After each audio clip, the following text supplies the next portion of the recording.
There's a war going on, the books can't escape from the team. Call the morning steam, it's time to break, run for cover. That's gonna cover, that's gonna cash. Then we make the 100-yard dash to the window. I don't know what you thought. It's Ramon Scott, running so hot. Sports make money and we make money with sports money every single day. NFL, NHL, NCAA. Stay away from the juice, we might play a parlay. It's the morning steam. What? Ramon Scott, sports money. What? Wake your ass up and let's get to the money. Get to the money. You know how we do it.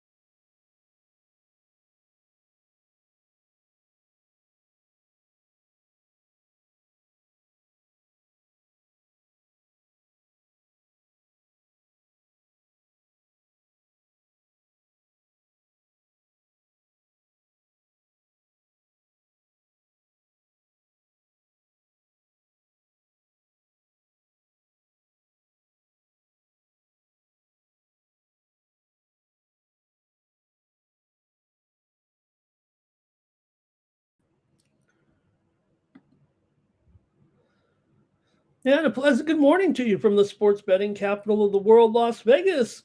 This is Ramon Scott, and welcome to the Morning Steam Show here for Thursday, March 19th. It's time. Let the madness begin. We know it's begun already, but we're going to kick it off in full gear with 16 games in the NCAA men's basketball tournament. 16 today, 16 tomorrow. We've also got some NBA and some NHL to cover here. As we get ready for the show, we'll recap some of the action from yesterday. But right now, we've got to unfortunately start with some really troubling breaking news.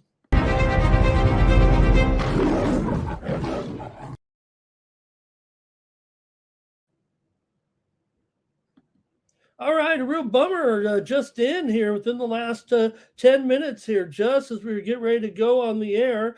Shams Charania reports that Detroit Pistons star Cade Cunningham is expected to miss an extended period of time with a collapsed lung. Cunningham, the star of the Pistons and leading this team through unprecedented resurgence, really back to the almost glory days of the Pistons right now, a team with a big chance to go very far in the playoffs. We'll see how long Cunningham will need to recover from this injury, if you will, a collapsed lung.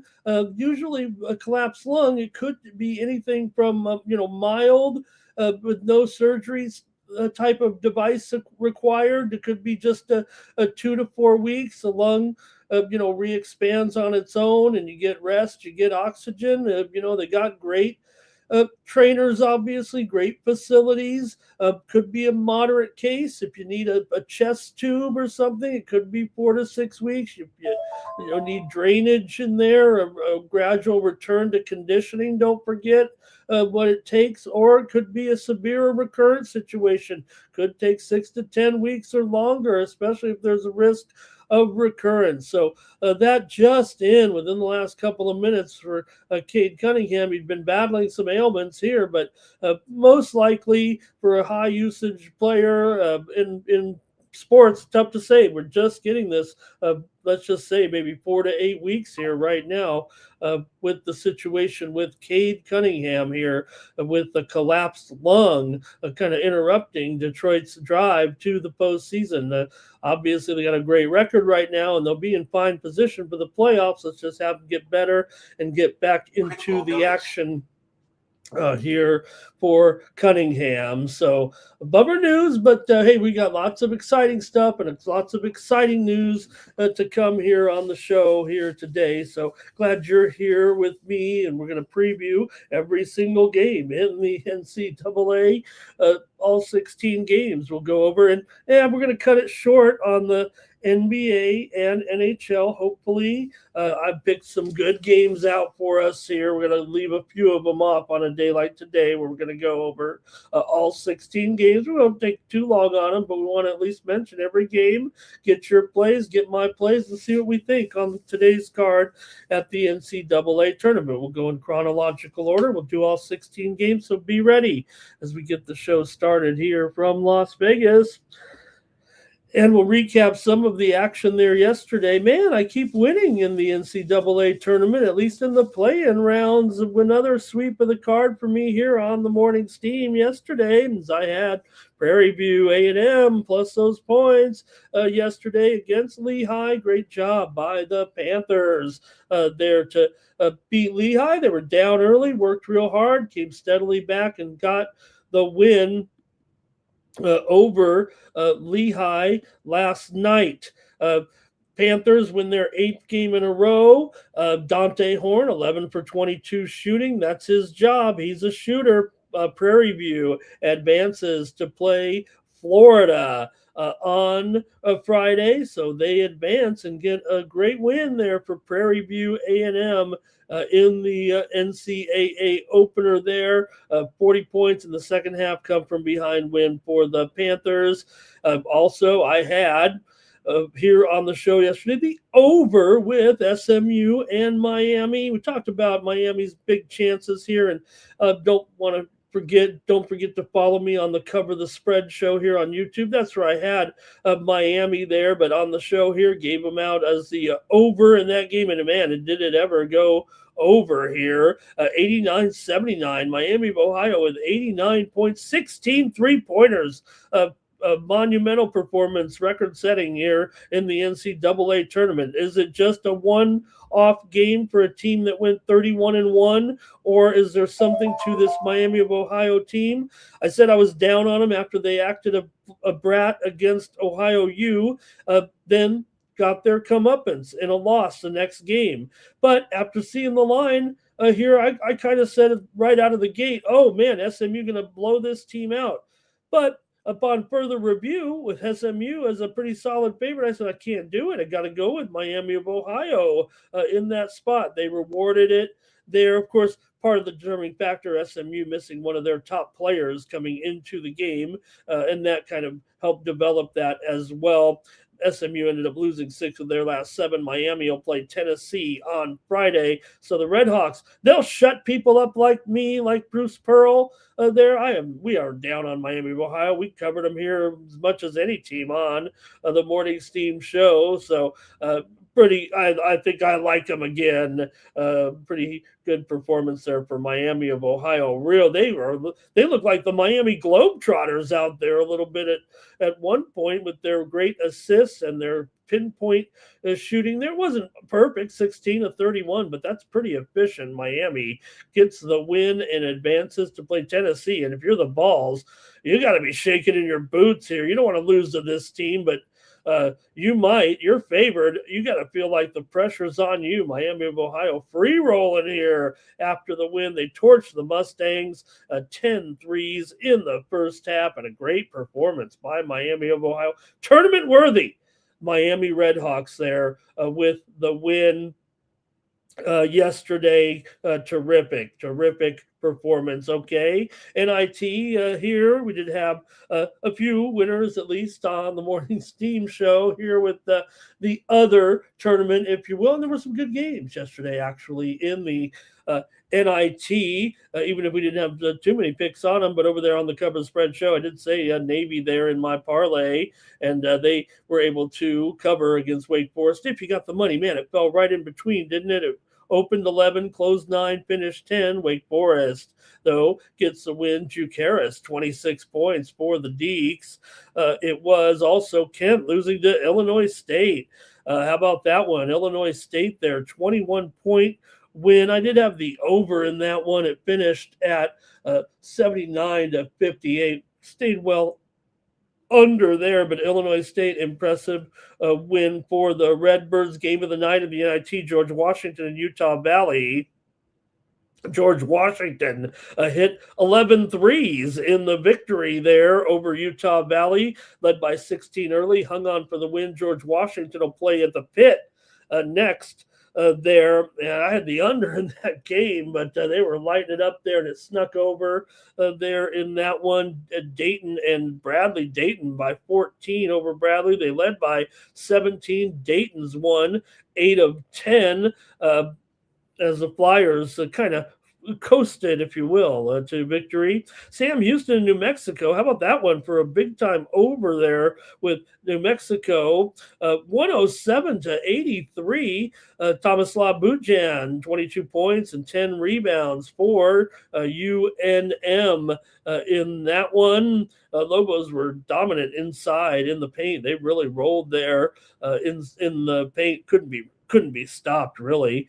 It was Nevada over Murray, 89-75, as Nevada shot well from the interior as well in that one. And late night, it was Cal over UIC. The Golden Bears have 22 wins this season. They were able to get the win, making 15 of 28 three-pointers as Chris Bell scored 31 points with 7 of 8 threes in that one.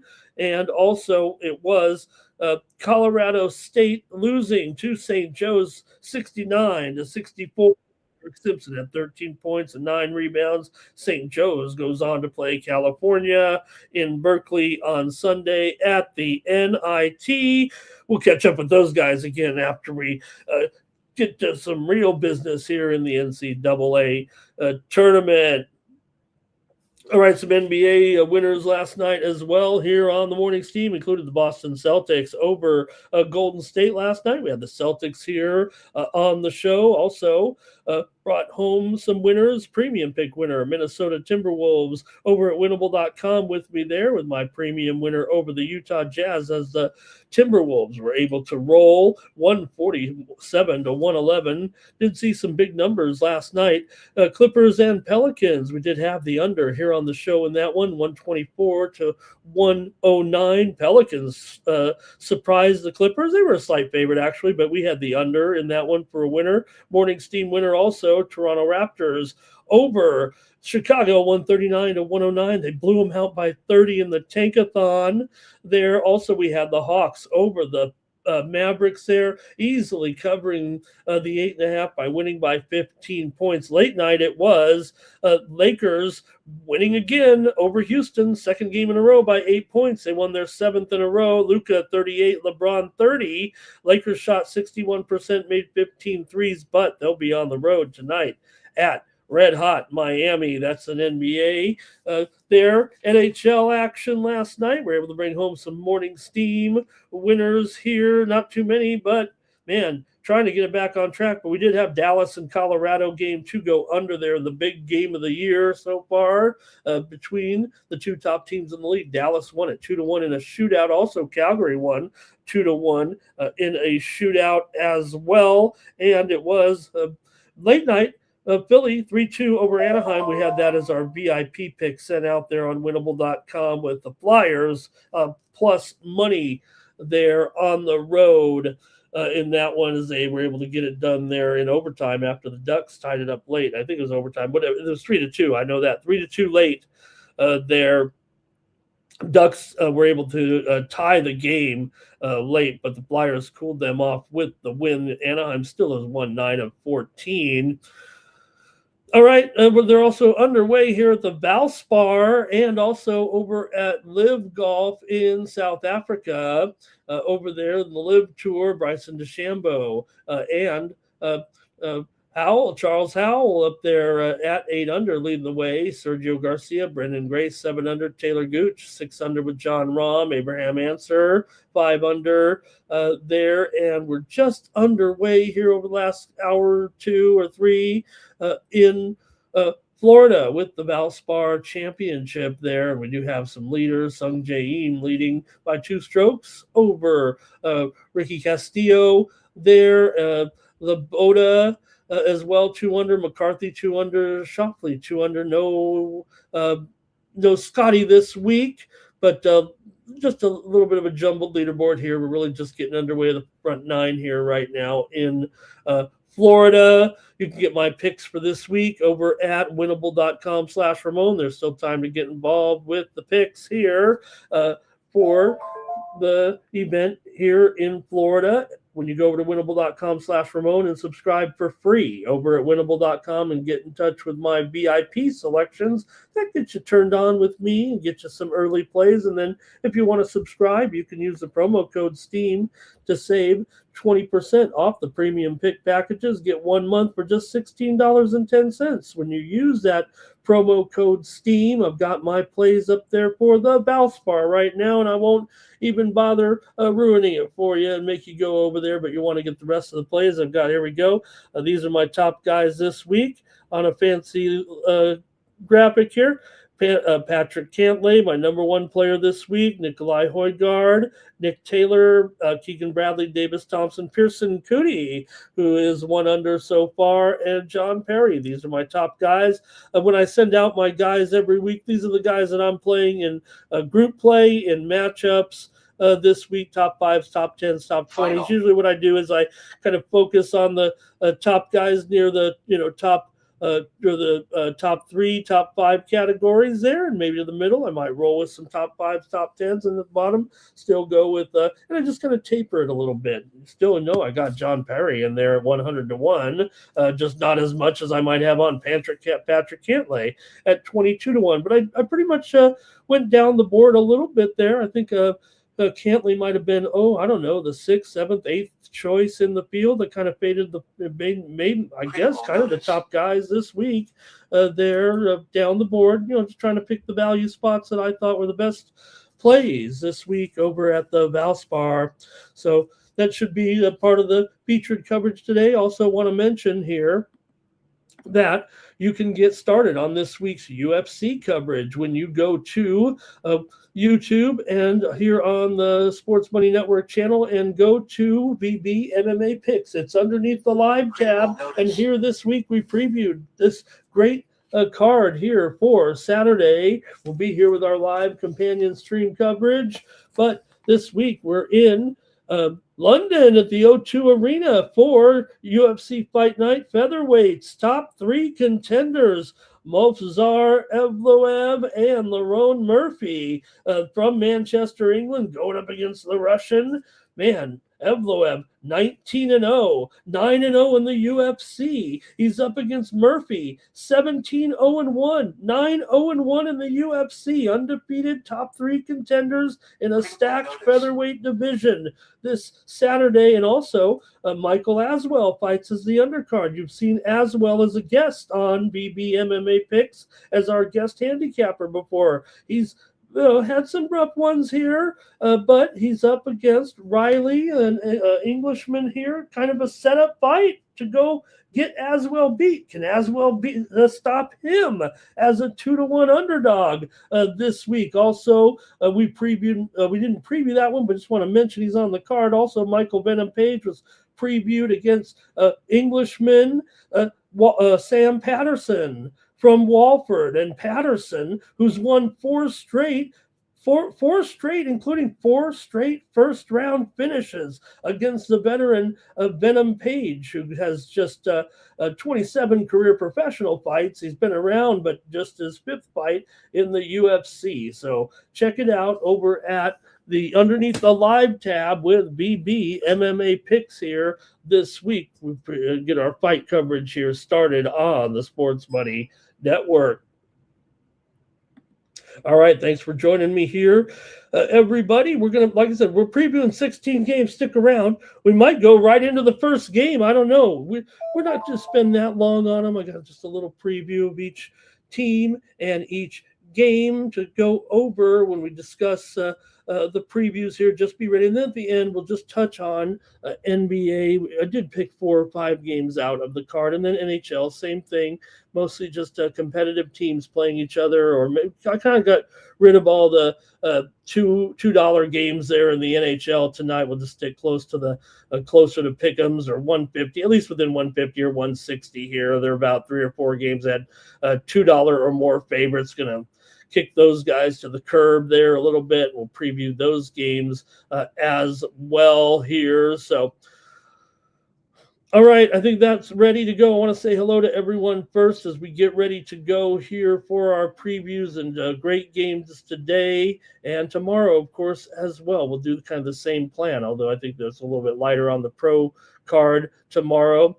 Let's say hi to everyone in the chat. Thank you for joining me here. Should be a great time. Bobby Mack is first to join us. Nuke Worker, he's here ready for that madness. I mean, if anyone has paid his dues this year, Nuke has done so. We don't need him to figure it out today. We know there's 16 games here. Also, the ladies, though, hey, also, I just want to mention over there at winnable.com, I had a pretty good day on a lot of those picks here. Maybe I just will pump it up one more time a little bit here, but only because I did want to point out the first day of the women's tournament was underway there yesterday. And even though I went 0-3 with my premiums with the men, we were able to sweep the 2 play-in games with the women yesterday, as I had here my NCAA women's picks with Missouri State over SFA there yesterday, beat Stephen F. Austin, and also we had Nebraska and Richmond game to go under. Had a real good day with most of the premiums as well. Man, I got really winner after winner here. CONCACAF Champions League late winner with Seattle and Bank. NHL VIP, there's that Philadelphia winner. Spring training, one of my first plays. It was an isolated game. It was a slow night after everything was underway. I came in with a little handicap on the Royals and the Rangers and got all those runs there late after a slow start for a winner there. Even a spring training winner. I don't go firing away on a whole spring training card in public plays. I might bet them, but I'm not going to throw out many plays out there. But hey, if you handicap a solo game late, that's what you're going to get from me. You're probably going to get a couple of more here before the season's out. But also hit our play with the Timberwolves here as well. Don't look at the college plays of my NHL, but everything else seemed to win there yesterday. My college baseball VIP pick with Creighton in there as well. College baseball, I think we swept the board there, winners included. I think we were 5-0. Whoops. I think we were 5-0 there yesterday. We had winners with Campbell game to go under, Kansas to go under in Nebraska, among others there yesterday. So a pretty okay day there for sure. Also had some winners in the Champions League with Newcastle and Barcelona over, and Madrid and Tottenham over there yesterday as well. I had a lot of winners, you guys, over there. You better get signed up. All right? I'm not messing around here.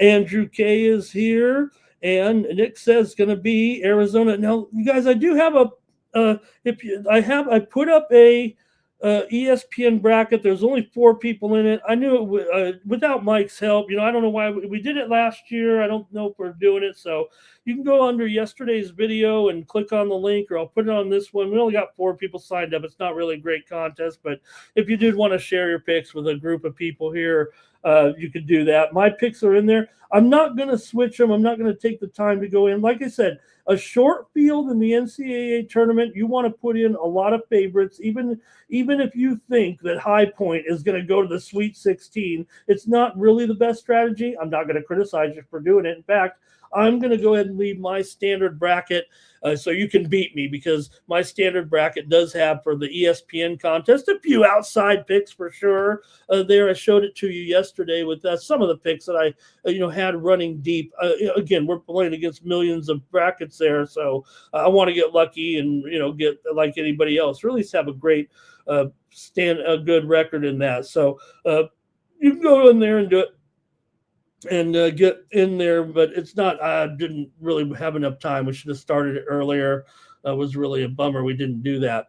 Okay, Jimmy Lambeau here. He's ready to go as well. Andrew likes Michigan over Houston there to win it all. Arkansas over Arkansas, Hawaii over Arkansas today. All right, and there's AOD. Hopefully he'll be cheered up there at that bummer news there for sure, but it'll be okay, AOD. They're going to have a good record. He hopefully come back this postseason. Let's hope he's going to be okay. I've got Duke, Arizona, and Arkansas as the 3 teams where I do have some futures on there, but I'm kind of picking some others in there.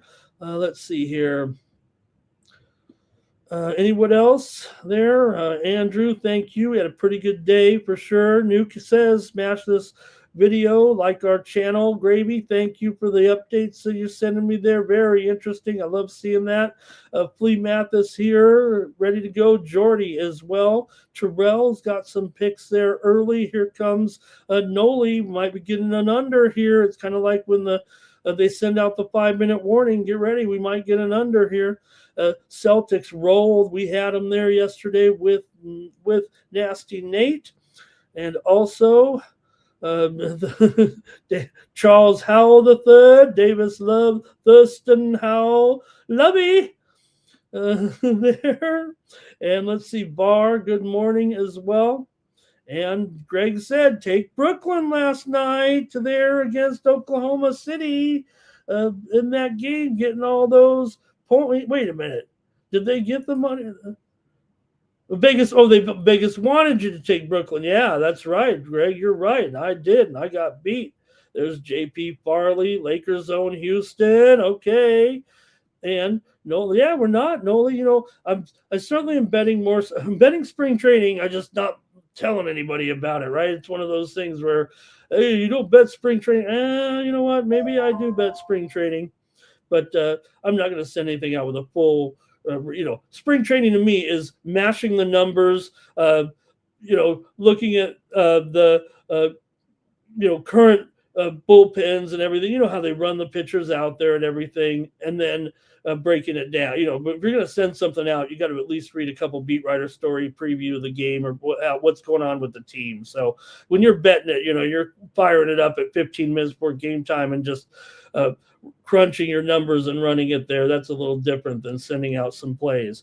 Okay, here's Barr on USF. I think Greg said Prairie on the money line. And Terrell said all those player props there and James Parham. All right, you guys. I'm just rattling. I'm trying to rattle off what you guys are saying because we got to get going with this show, don't we? All right, and let me cue it up and fire it up and get ready to go. 16 games, right? So we're going to be flying through this here, I do believe. Just checking here with some of the numbers here right now. All right. You guys ready to go? We're going chronological order here. We're not going to go by region or anything. So just get ready to go here with our action in the NCAA tournament. And we'll start it off here. First game up, 12:15 Eastern, 9:15 Pacific. We're in Greenville, South Carolina with TCU taking on Ohio State.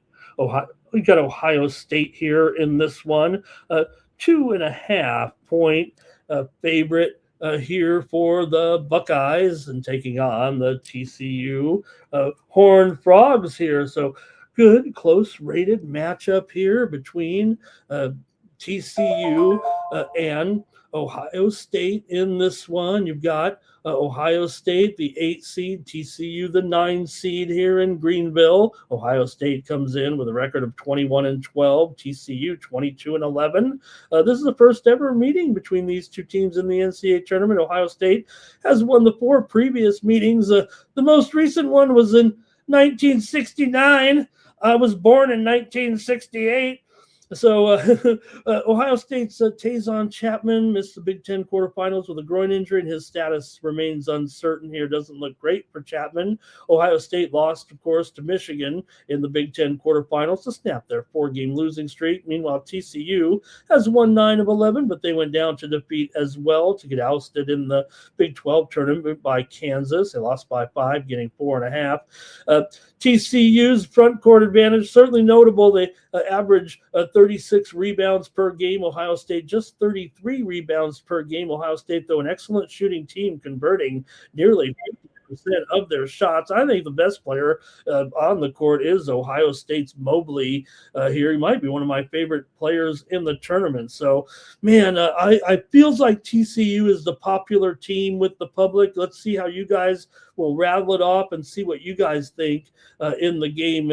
But it feels like a lot of TCU momentum with the public here a little bit, getting a couple of points. The Bucks haven't been great here necessarily, but they have been on a cover roll. I don't know why people are so down maybe on this team coming in. Sure, they lost to Michigan, but they even covered in that one. Ohio State's covered 5 straight games right now, but TCU's covered. They've won 6 of 7 and covered 5 out of those 7 games. So Ohio State's gone over in 4 of their last 5. Like I said, they're on a good roll here, covering all these games. TCU did fail in their semifinal in the Big 12 tournament after beating Oklahoma State, so they actually failed to cover in their last 2 games. But TCU 18-15, ATS 8-3. ATS is an underdog. That got to be eye-catching as well for Ohio State here. They are like I said, good run here, 8-2 in their last 10 against the spread, but just 9-10 against the spread as a favorite. I think I'll probably go to the total. You might hear it in my voice. I like Mobley. I like this. I like some things about this Ohio State team. And look, TCU puts up some points, but they also lack in a lot of offensive metrics. They're 275th in free throw percentage. Don't look at Ohio State there in some of those categories, but they are a lot better in some of the shooting categories. The top 50 in three-point shooting percentage. They're top 100 in free throws. So I'm going to go with the under here in this one with TCU and Ohio State as my official play here on the show. Let's see what you guys have here to start it off. Nuke is on TCU. Cash Kane's on the Frogs. Here. Hey, hello to Big O. Man, you got March Madness, PGA Tour, spring training down there in Tampa today. Let's see here. Greg's hot. He's hot. Let's hear what Greg has to say.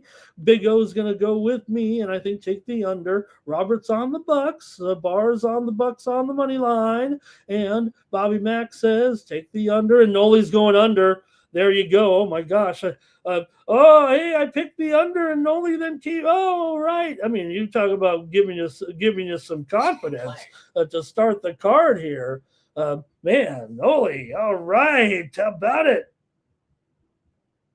Thank you, Noli. Oh, I hope you're right, Noli. Look, and if anything, it's just a matter of contrast, maybe of I don't want to say contrast of styles, because these aren't two teams that are necessarily hardcore unders. In fact, OSU is 11-8 to the over as a favorite. Combined, they're 31-35 to the under. Not a lot of big noise there with the under here, but look, there's also I don't know how Noli, as his breakdown is, and I'm not saying that this is part mine. And in the conference tournament, there was kind of a thing where the early games were kind of going over in some of those. Now, maybe it was in the mid-majors a little bit more, but there's no doubt NCAA tournament, years gone by, noontime start, the noontime block, that's under City. That's under City. You got these games in the big arenas. You got stiff shoulders. You're waking up. You're going to play basketball, and off the front rim there. So, all right. Buckeyes began playing their best basketball since March began. Can they get something going here? And look, I mean, I like what we've seen here from this TCU team. I think they're worthy of getting the attention here. But,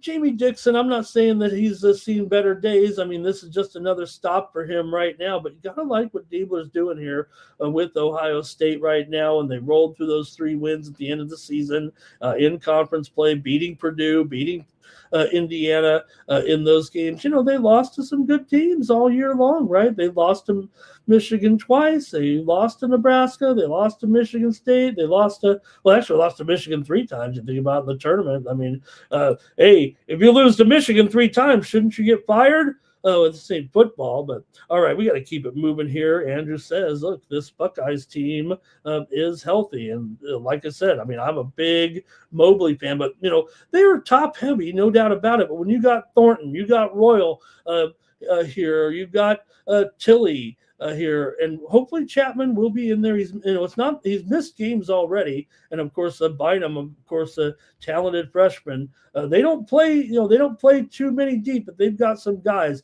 They don't really have a real dominant go-to guy, right? So, hey, sports money's in here, ready to roll today. It's going to be a great day. There's the mention of Bynum there from Andrew K. So, all right, I'm going to take the under, though, as my official play, but I think you know where I might be headed with this one.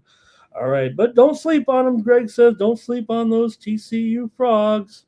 All right, let's keep it moving here. We have no time to waste. Let's go to our next one here with Troy and Nebraska. Now, look, there is a little bit of, you can always say, and, maybe it has to pertain to the spread too in a way, but a little bit of a game theory here a little bit. You could say that Troy is one of the popular underdogs here, especially getting, bushel full of points here right now. It does seem like, right, with the Troy Trojans getting 13 points here from Nebraska, a team that has never won an NCAA tournament game. That's okay. Troy hasn't either, but still, Nebraska, one of the worst. They're 0-8. I think those are one of two teams that have lost 8 times without winning an NCAA tournament game. So there's a little bit to that. It does seem like we've had better Nebraska teams in the past, even recently. Here, this team's good. I mean, no doubt. The 4 seed here had a great record, just 6 losses this season. Troy comes in here 22-11. Nebraska, of course, at Price Sanford. You got to like what he's done here this season for the 26-6 Huskers, 17.8 points per game, a school record 113 3-pointers. Also, senior Rink Mast has that offense going, 13.5 points, 6 rebounds a game. Remember, Nebraska was 20-0 at one point, but you hit the Big Ten, get 5 or 6 losses in there, and then you bow out there in their Big Ten tournament game there to who was it?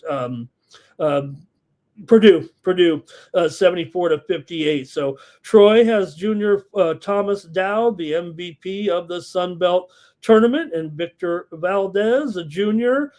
They felt the sting of last year's tournament loss to Kentucky there. So Nebraska never won a tournament game, and can this be the one? It better be. You're a 13-point favorite. But man, in the NCAA tournament, it's tough enough to win, much less cover a dozen points when you've never been able to win in the NCAA tournament. Troy is 6-2 against the spread as an underdog this season. They've won 4 in a row, including that game over Georgia Southern to win the title there, 77-61. For Nebraska, of course, they were getting 4.5 in that game for Purdue, and they also lost, remember, to UCLA there late in the season by 20 points on the road at Pauley. So, okay, let's see what you've got here in this one with Troy taking on Nebraska. Man, I feel like I gotta take a dozen points with this Troy team here. Look, you might think of Nebraska as a team that's pouring in the points, but they're 11-21 to the under this season, 9-15 to the under as a favorite. So, you got to get a little cushion there. If you got a game here that's going to be, it says the total's 137. I don't know if it's going to reach that many points. Do you? 138 on the screen. Is it going to reach that many points here in this one? Yeah, 138 or so. It opened like 135.5, 136. Troy's gone under in 8 of their last 10 games coming in as well. So it seems like we've got some under teams here. Not only 8 of 10, 10 of 12 for Troy. Nebraska under in 4 of their last 5. They've won 14 of 20 here. Troy's won 5 of 6. Let's go to the chat. Help. All right, here we go. And it's going to be Troy here for Cash Kane. 9 Legacy liked Ohio State on the spread, Nebraska on the spread. Nebraska's 15 points better than this Troy Trojans team. I'd have to say Troy, a little bit out of nowhere to get on that roll there a little bit, but okay, here Greg says 11-point game, Nebraska in the under, Troy in the under for Andrew. Barr's on the under. Greg says it'll be 11-point game tops.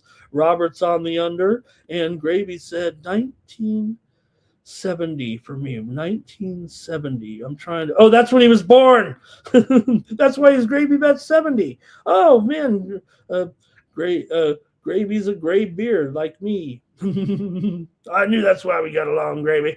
All right, under here for Big O. Troy will trouble the score here. And Nebraska does put you in a little bit of a clamp there. I agree with that. I mean, that's why I'm kind of rolling with the under here, I think. But, again, I just think the lower you get, the more a dozen points is going to be worth it.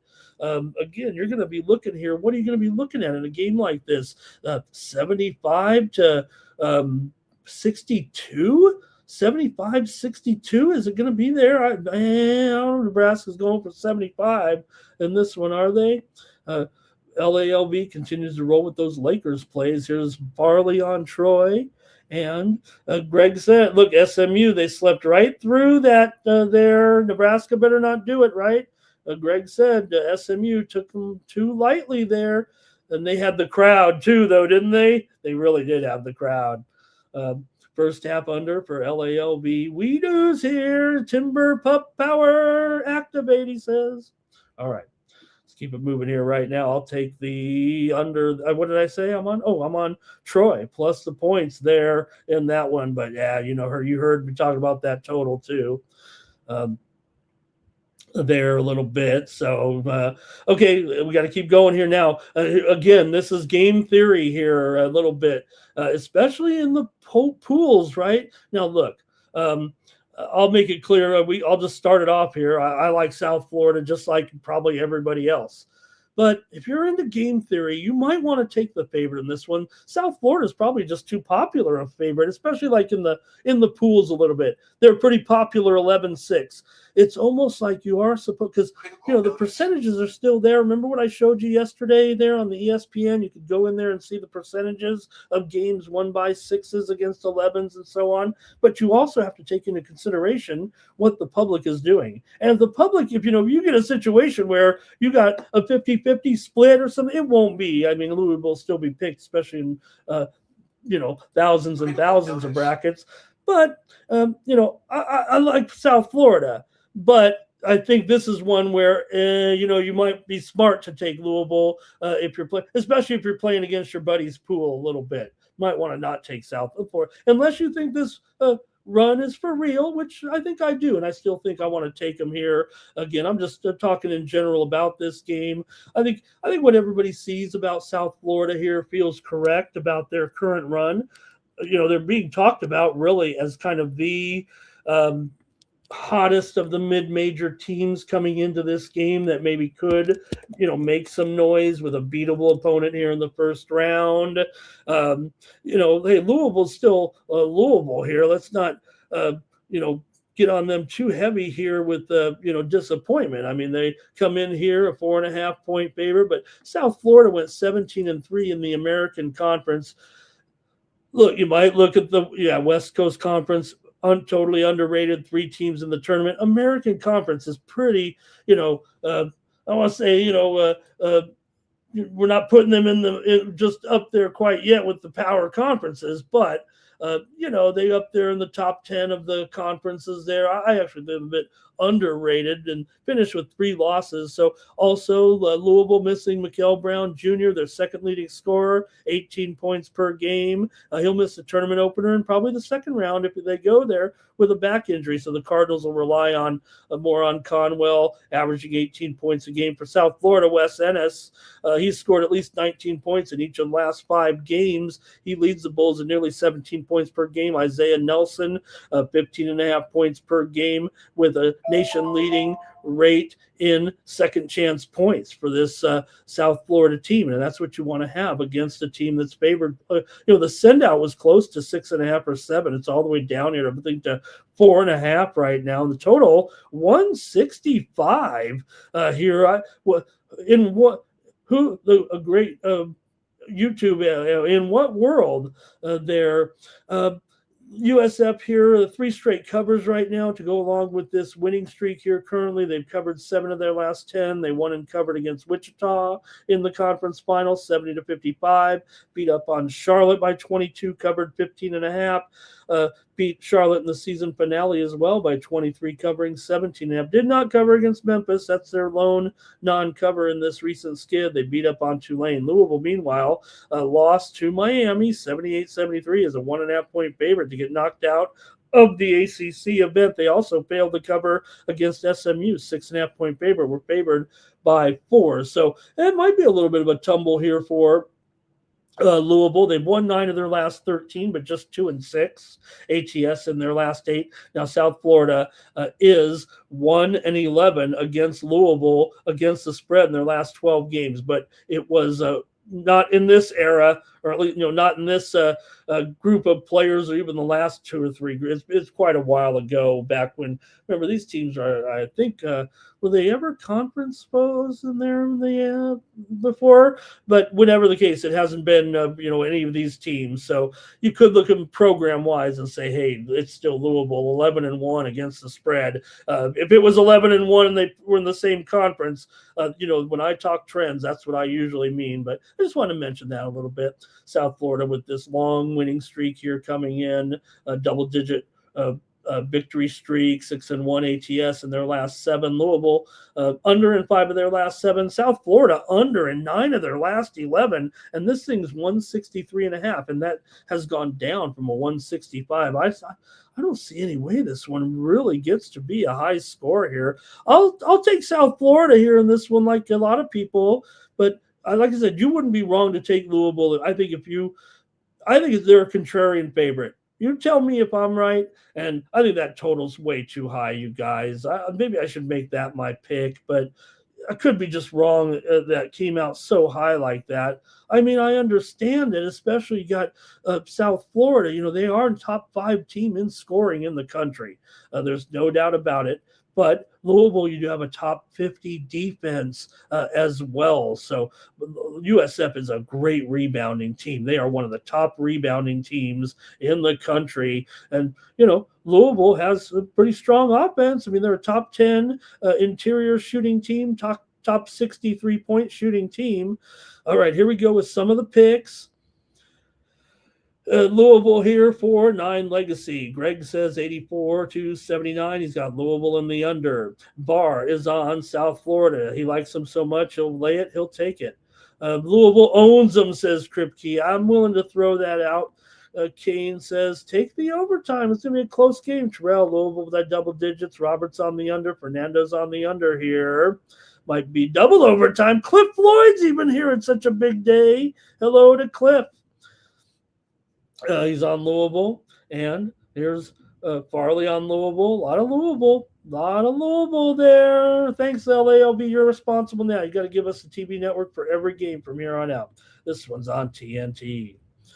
All right, let's keep it rolling here. We got 16 games. High Point taking on Wisconsin in this one.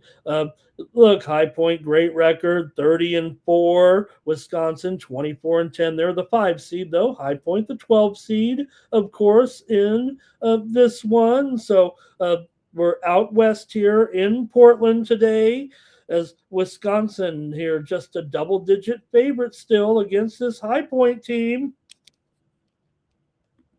You definitely have some intangibles that you have to consider with High Point here, whether or not you think that this type of team can match up here. They're getting double digits, so there has to be a little something to this club. They're not a great cover. I mean, obviously, they're going to be favored a lot in their conference.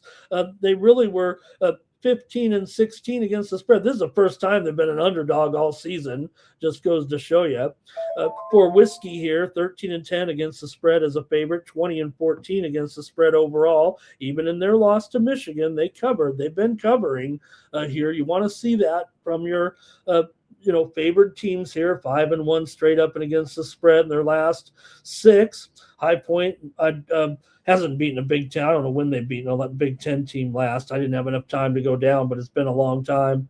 And High Point, though, a double-digit win streak coming in. They've gone over in 11 of their last 16, 1-4 against the spread, though, for High Point in their last 5 games. Wisconsin defeated Washington in the tournament. Blackwell, 34 points. Boyd, 23 points. And they edged Illinois in overtime, of course, 91-88, as Blackwell had 31 and Boyd had 38. They became the first Badger tandem since 1968, Gravy.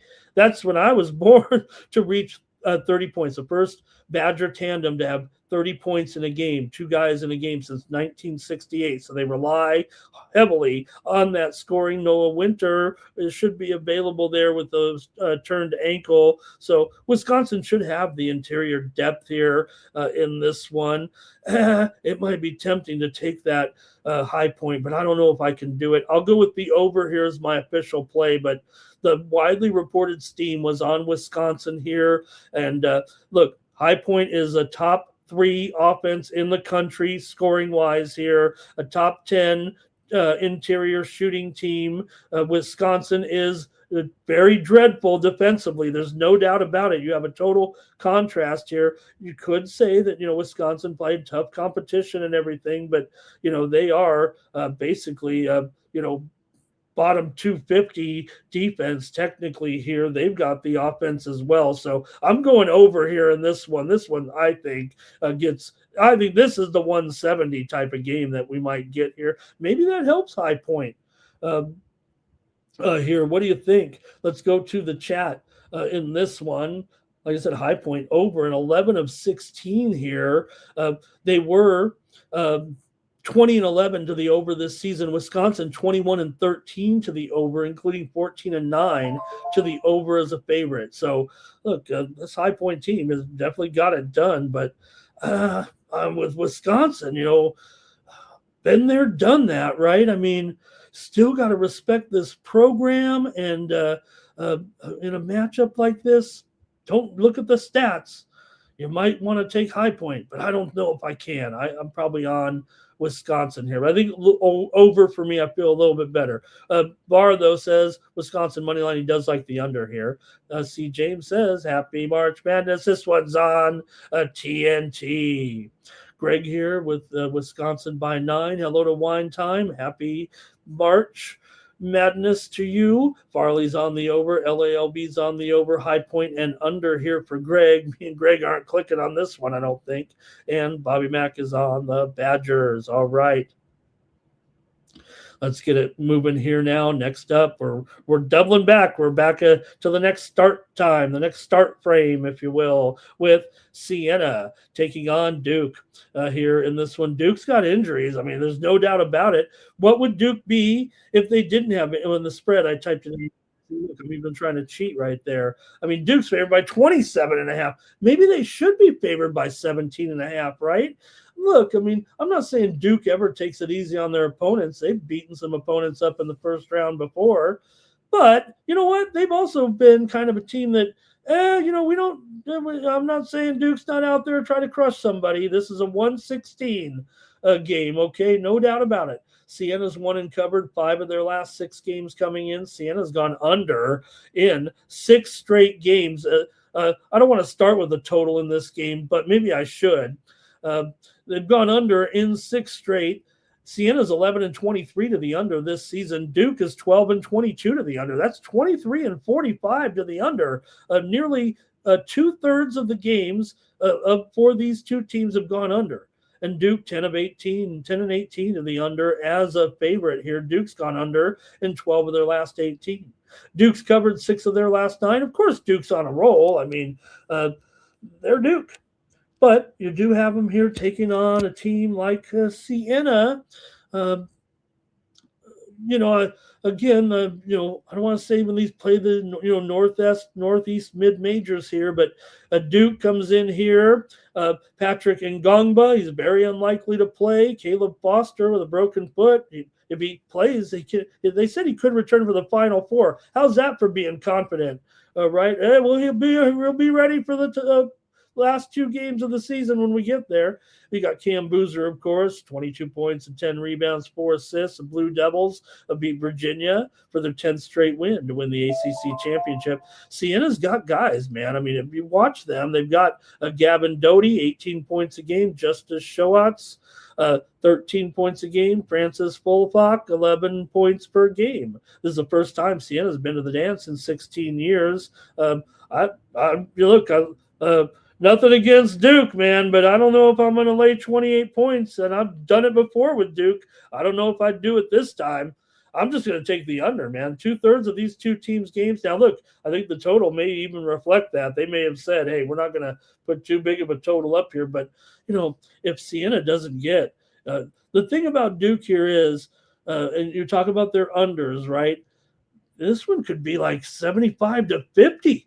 It really could. In this game. And that gets you home with Siena, by the way. And it is a big-time under. So I think I'm on the under here in this one. But I'm skeptical of 27. If I had to pick an exact scoreline, that might be it.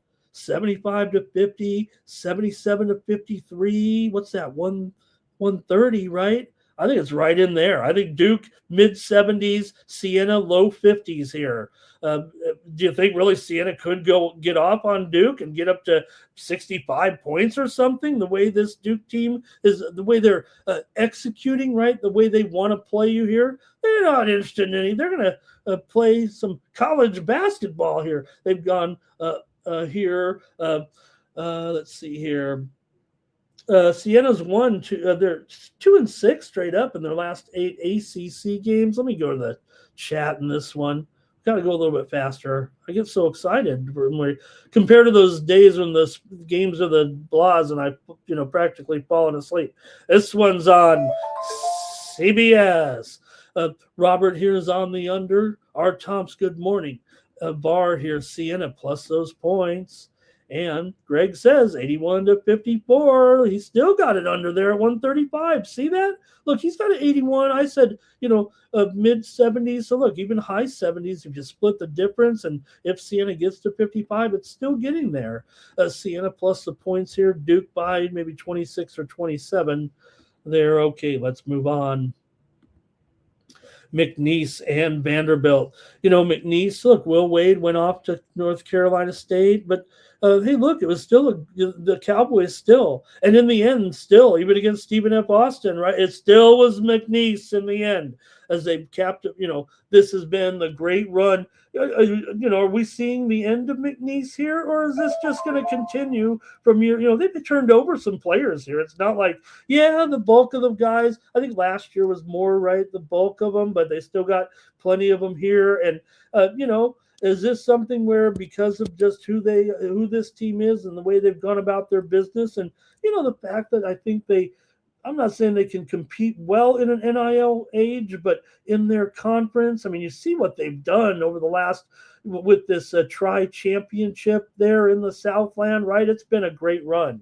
And you got to wonder, here how they can do against this team like Vanderbilt here that, that was a rough game. But I thought, you see how Arkansas is playing, right? I mean, Arkansas is looking pretty darn good here. And it might be something where you're saying, you know what, that's some manageable double digits there at, 12 right now up there and 149.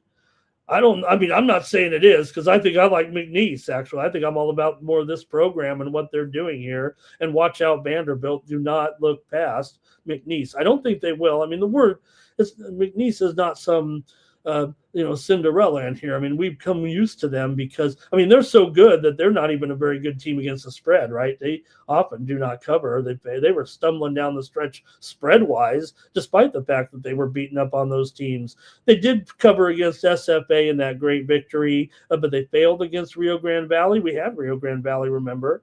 A push against Nichols, failed against New Orleans, failed against Rio Grande Valley in the regular season late matchup. So McNeese away from home, they weren't great ATS, that's for sure. Vanderbilt, pretty solid though, 13-9 ATS as a favorite.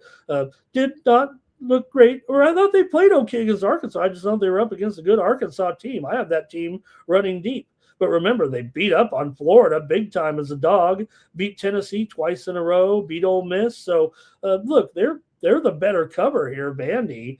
But I think the McNeese team in itself is just pretty good. I think they're on the level here a little bit, not of a SEC, but just where this program is. Plenty of experience winning, obviously, over these last 3 seasons, right? The way this team has been going here. Vanderbilt, 26-8 after earning an at-large bid. McNeese, 10-game winning streak. Vandy is one of the hottest teams in the country with that deep SEC tournament run, but Tyler Tanner and Duke Miles average a combined 35.5 points between them. They're great at moving the ball. They're great at stealing the ball as well. Vanderbilt, also Devin McLaughlin in the front court, Jalen Washington, but they both were kind of over-exuberant, I would say, in the conference. They kept getting into foul trouble there. You don't want to do that against McNeese. McNeese ranks first nationally in forcing turnovers, points off turnovers. Yeah, it has a lot to do with the conference you're in, but also fourth in block rate.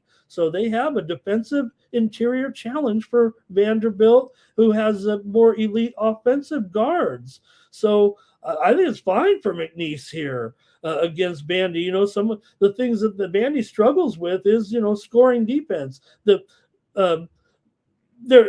metrics are good, but they still give up plenty of numbers. Now I know that has a lot to do with playing the SEC, but Vanderbilt still top 10 offense in scoring, and McNeese top 20 offense in scoring. I mean, these are 2 offensive teams, and this total looks way low, doesn't it? Actually, at 150. I mean, I feel like this should be a 160. Some of those totals we're seeing here that we're like, wow, 170 in the NCAA tournament. I'm not saying this should be 170, but I don't know about 150 here.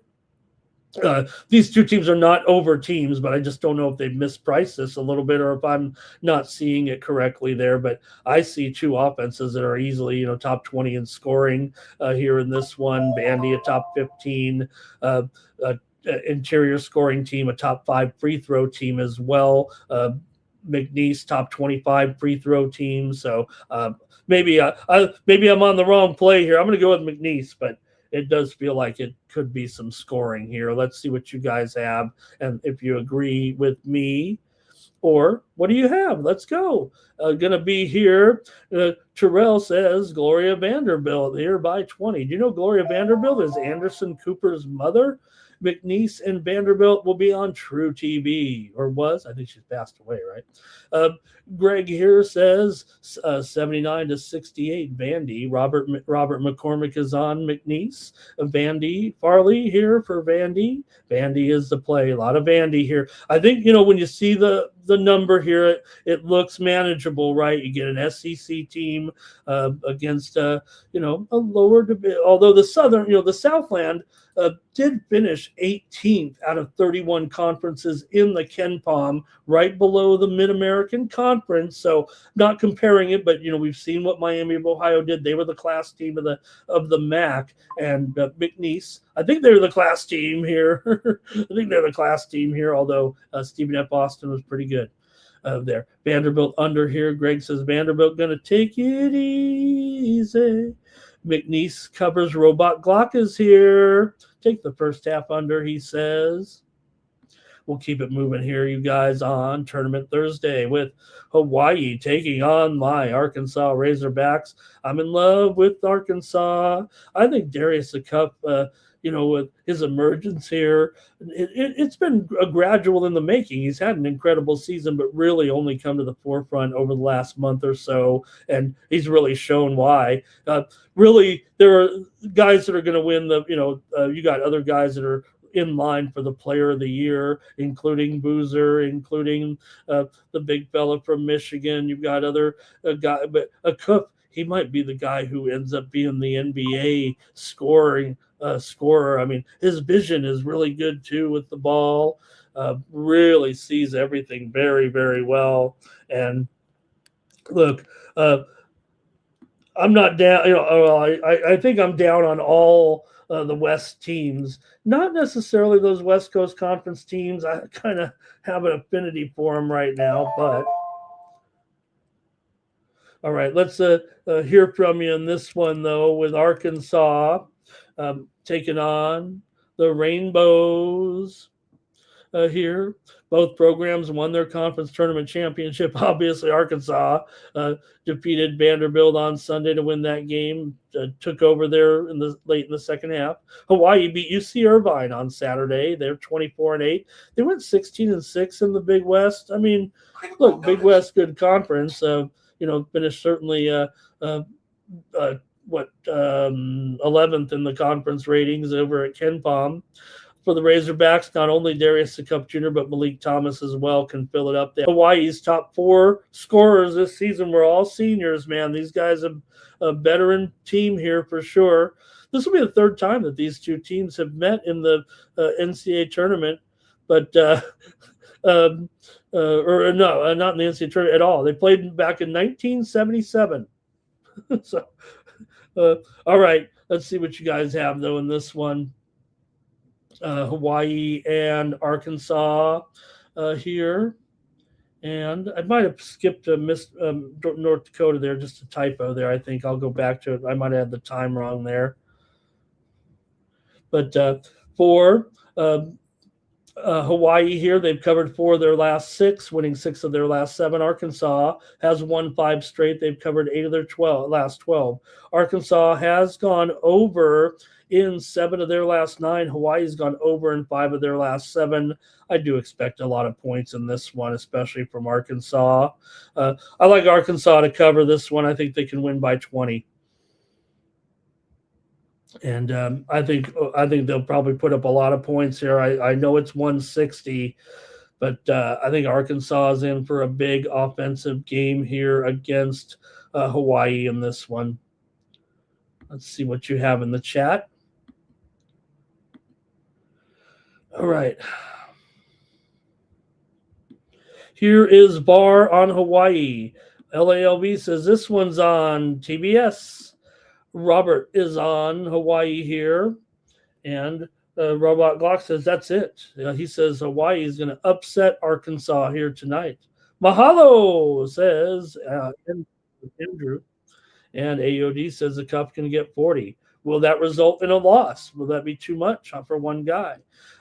Robert here on the under. Art Thompson's on the under. I don't know if I can get along with my crew there on that one. Greg says it'll be a blowout here by 18. Cliff loves Arkansas. But Hawaii to get the money. Hawaii to get the money, he says there. Farley on Arkansas. And Arkansas over on their team total, says Terrell. That's where I'm headed, right there with Terrell. I think Arkansas, too much for Hawaii here. I got Arkansas running deep. I got them to win the whole thing too. And that's who I want for that $1,200 payday. And I picked them in my ESPN bracket too. Do I think they're actually the best team? Probably not. Do I think that they're the team that I want if I'm going to somehow have a good bracket finish in a big pool? That's what I think I'm looking at. All right. Let's keep it moving here right now. I got to go back. I lost the game there with North Dakota here. I think I might have typed over it. Oh, man. I got to do a new graph. No wonder I missed it. Okay. North Dakota State. How embarrassing. We're having a great show until I forgot one game. Okay, here we go. All right, North Dakota State here, take it on. Michigan State by 16.5 total. 1 143 here in this one with Michigan State. Big favorite. Hey, Michigan State knows how to lose. Michigan State knows how to lose an early round game. They know how to win some games too. They obviously won the national championship with Irvin Magic Johnson. I thought one of the best national championship games was with Mateen Cleaves when they played Florida. I remember that one back in the day. I thought that was always a pretty good one. That was a pretty good one with a good Michigan State team as well. But that Florida team was good also. All right, let's get into it though here with Sparty here going up against the North Dakota State Bison here. The third seeded Spartans have lost 2 straight here entering the tournament, while the Bisons are the Bison are riding a 4-game winning streak. North Dakota State won the Summit League regular season and tournament championship. For Michigan State, Jeremy Fears here, 15.5 points, 9 assists per game. Jackson Kohler, 12.5 points, 9 rebounds. But sometimes Michigan State struggles defensively on the perimeter, and you're playing a team like North Dakota State here. I know we got the difference in conference and everything, but they allow 26 3-point attempts and 9 3-pointers a game. That's among the worst teams in the country. Meanwhile, you got Damari Wheeler-Thompson, 14 points a game, scored 19 points in the game against in the Summit League championship game, 50% from the field. You've got Michigan State, obviously, since Ugochukwu left for the season with that foot injury. Man, I like the points here in this one with North Dakota State. I think I want to take these points here, 16.5. The total is 143, and I don't think we're going to get that type of high-scoring game. So I think the points are going to become valuable again here with a possible under in this game. I think it will be a lower-scoring game. North Dakota State went under in 7 of their last 10 games, although they were 4-2 to the over as an underdog. We'll point that out. Michigan State also went over in 8 of their last 10 games overall, 10 of their last 12, actually. North Dakota State hasn't beat a Big Ten team in a long time, but I don't need them to win here. I'm going to look for them to cover. They've won 17 of 19. We've seen North Dakota State before. Good, strong program here. Michigan State, 12-13 against the spread as a favorite. They've won 13 of their last 18 overall. They don't lose to Summit teams, and North Dakota State doesn't beat Big Ten teams. So I think it's a money line situation here or a big upset, but I'm going to take the points in this one. I think it probably goes under actually with these two. So North Dakota State was 18-13 against the spread this season. Let's see what you guys think in this one between North Dakota State and Michigan State. Hello to Public Enemy in there. And also, VAR is rolling with Arkansas a little bit in that bracket. VAR on the over here. Greg's got it 80-62. He says it'll be Michigan State and the under in this one. Dimitri says North Dakota State in there. Dougie Wise likes the Heat tonight. Thank you, Dougie, for stopping by with your free bands. Play of the day.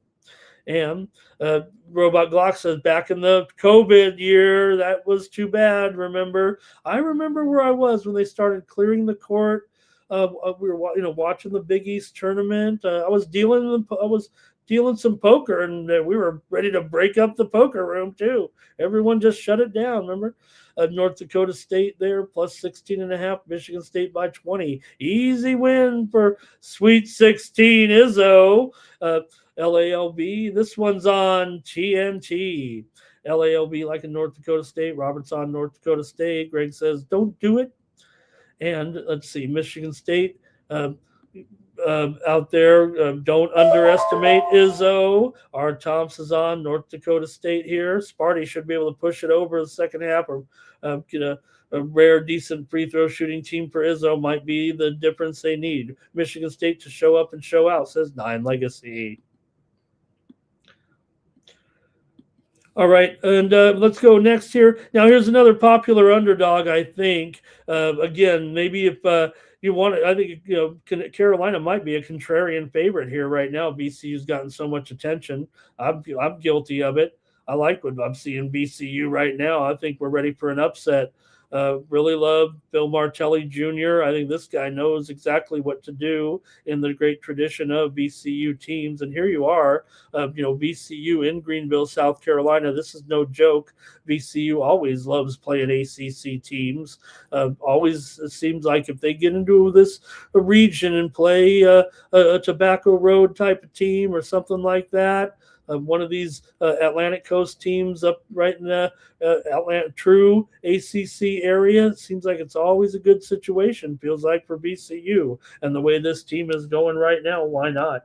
Carolina's missing their top player, obviously, for the rest of the season there. So that's already a kind of a negative there for sure. Uh, uh, great player, no doubt about it, but you're going to be missing the man here coming into this tournament with Caleb Wilson out with that broken thumb, remember. So still, you got BCU here, 27-7, Carolina 24-8, Tar Heels just 5-3 since Wilson's injury. BCU's won 16 of 17. Carolina lost back-to-back games against Duke to finish the regular season, and Clemson 80-79 in the ACC quarterfinal. These two teams have never played before, so I can't really compare it to what I'm talking about, but I've seen it. And North Carolina will need, Visar with 16.5 points, 8.5 rebounds. Seth Trimble, 14 points per game here. But, yeah, I'm on BCU. This one, look, Carolina's going to have to run it. They're going to have to run it up here, I think, on BCU to get it done. And they might. I think it's going to be a high-scoring game here, actually. 151.5 down from 153. I'm kind of thinking that we get a high score here, really, and I think that could be actually a detriment for Carolina. But BCU's won 6 straight, 6-3 ATS in their last 9. BCU's 4-0-1 in their last 5 games. ATS against the Atlantic Coast Conference.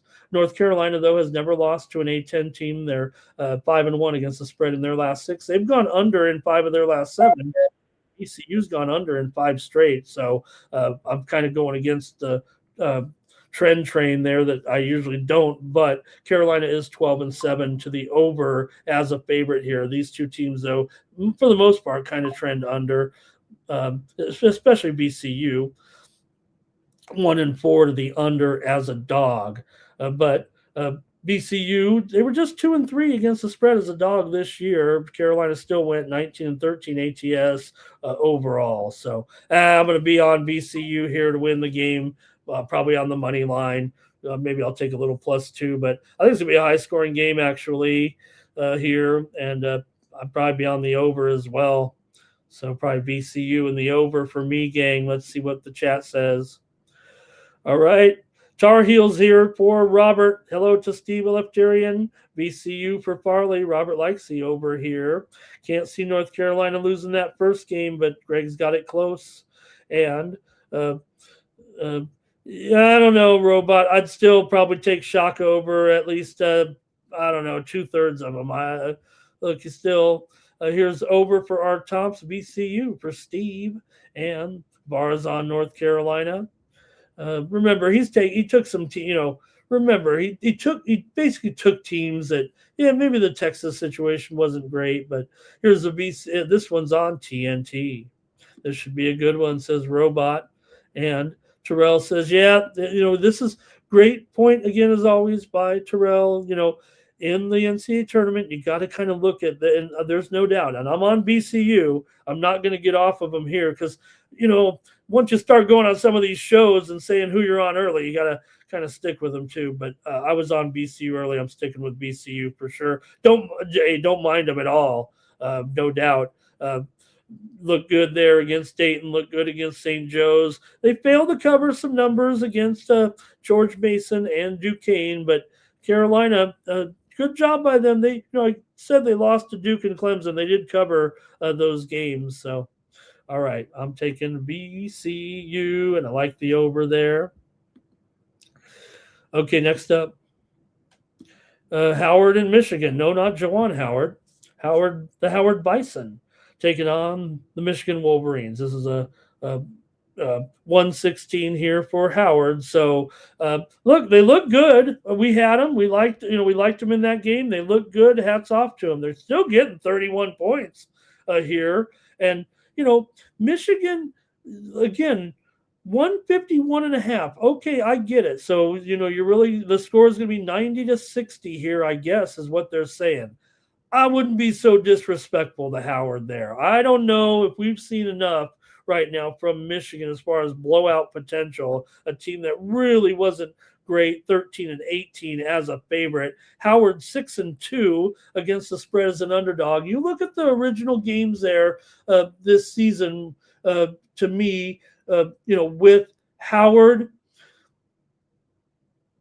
Remember, you got to go back there a little bit, take a look at those early season games back when they were playing, and because Howard's 6-2 as an underdog. Now, yeah, they were underdog a little bit in conference play, but they also were somewhat competitive in some of their bye games early on in the season. They did lose to Duke by 38. That was a rough here, but some of the others they covered against the Northwestern. I'm not comparing them here, Michigan and Northwestern here, but they did have some moments here in some of those early on games. They weren't all great. Lost to Missouri by 19. So, but again, Howard was a team that built the momentum through their conference season. Eventually, they lost to Yale by 6. Yale's a top 75, top 80 type of club. And obviously, they looked pretty good in that UMBC game, and they won their 2 conference tournament games there as well. I'm not laying 31.5. I'm taking it with Howard. I think it is an under game here. I think it correlates also there with the under as well. Michigan, yeah, they're going to win by 25 points probably here in this one. I'm going to take it Greg Gibson style. I don't know, his rating might be Michigan, but I'm just saying. I correlate this, and I look at this as in the 23, 25 point range, end up somewhere maybe around 145, 150 points. I think Michigan here, a team that is totally an under team, 12-21 to the under, 12-19 to the under is a favorite. And Howard kind of cooperates there. They were 3-5 to the under as a dog and 13-16 to the under. So I got to take Howard here to stay in the game. Not even stay in the game. I just think when it comes down to it, look at these. Look, I know we've seen big spreads before in the NCAA tournament. I know we're in the NIL, and maybe that has something to do with it too. But, they weren't always 31, especially a team that was able to win the play-in a little bit. Play-in teams, mostly talk about 11 seeds, but play-in teams have won second-round games here recently, some play-in teams. Let's go to the chat, though, a little bit here. I'm on Howard. I'm on Howard in the under. Maybe I watched too much of that game. I really thought they looked pretty good against UMBC there. They faced a challenge too late and still held them off. All they got to do is hang here within 31. And Michigan, you think of them as high score. And yeah, they are, but Michigan hasn't covered a spread in weeks right now. Let me see what the number is on that. 5 straight failures here for Michigan. Despite winning here, they failed to cover 12.5 against Wisconsin, failed to cover 12.5 against the Buckeyes, failed to cover 10.5 against Michigan State. Yes, I'm reading off decent Big Ten teams. They didn't cover 10 against Iowa. But Howard here, 12-1 against the spread in their last 13 games overall. That's enough for me, I think, here. Howard won 86-83 in that game over Baltimore County. They've got to try to contain, of course, Yaxel Lendenborg, Big Ten Player of the Year. He has a low ankle sprain, by the way, from that conference tournament. But, with LJ Kaysen, he's out as well, of course, with that torn ACL. So that's been, for a while now. But nonetheless, Howard's Shane Frazier is questionable, but he's expected to be available. So I'm taking Howard here, actually, in this one. See what we got in the chat here. All right. Michigan here for Robot Glock. This one's on CBS, and you wonder. Well, I mean, how do we? I know it's all set up. There's nothing they can do, and it's already programmed in. This game was going to be CBS before they ever figure it out. The committee can't really fine tune it too much, but it is kind of weird that you got the 31 point. It's happened year after year, right? You got the 31-point game on the national TV. Not that it matters anymore. It used to, back when all you got was the national TV and you have to go watch. Remember, you'd have to watch the tournament on like the computer back when streaming started to get hot. And you could watch it, and then they'd hit a button where if the boss came over your shoulder, you'd like hit the B button. And it would turn to like a spreadsheet, like you're working. So it wouldn't show that you're watching March Madness. Okay, Greg here, there he is saying, look at that, he's got it 92-64. Robert's on Howard here. And Robot says, this team is a little banged up, and that's going to, this is a long tournament. Robert's on the over. Greg said it'll be about a 28-point game. Michigan's second five could beat Howard by 30 points. And Howard covers here, says Terrell, maybe a little bit of a look ahead. All they got to do is win, right? Farley here on the under. And when you're always, and also when you think about the tournament games, when you go in, right, you've got two games. That's it. You're going on two, whatever. Hey, we win these, we go. But you play two games, right? You go home. You play two games, you wait for the next games, right? So you're always thinking two. You're always thinking two games. Howard plus Howard for LALB.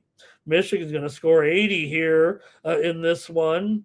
And, hey, they could. I mean, if they could score 8, if they score only 80, it's Howard, right? Because like I said, if you look at the spread, that's 90-60. R. Tom's on the under here. And Terrell remembers it. You can go back game to game there.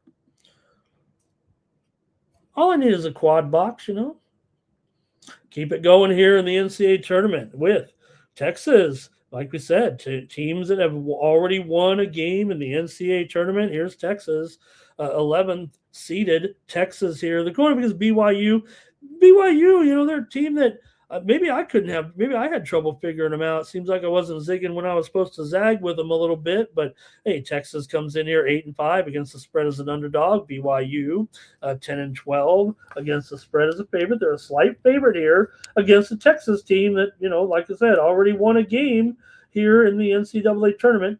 Now, here's the one thing about it, right, is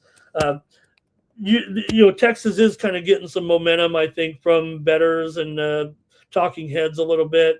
They look pretty good in that game after defeating NC State on that last second shot, 68-66 against Will Wade's NC State, right? But look, BYU is still without Saunders here after he suffered that season-ending knee injury in February, so they're relying more on AJ DeBanza and Rob Wright too. Those two, basically, man, it's like pick and roll city with those guys there all day long, and that, to me, that's where Texas, I don't know, I think they kind of get lost in there a little bit with players like this.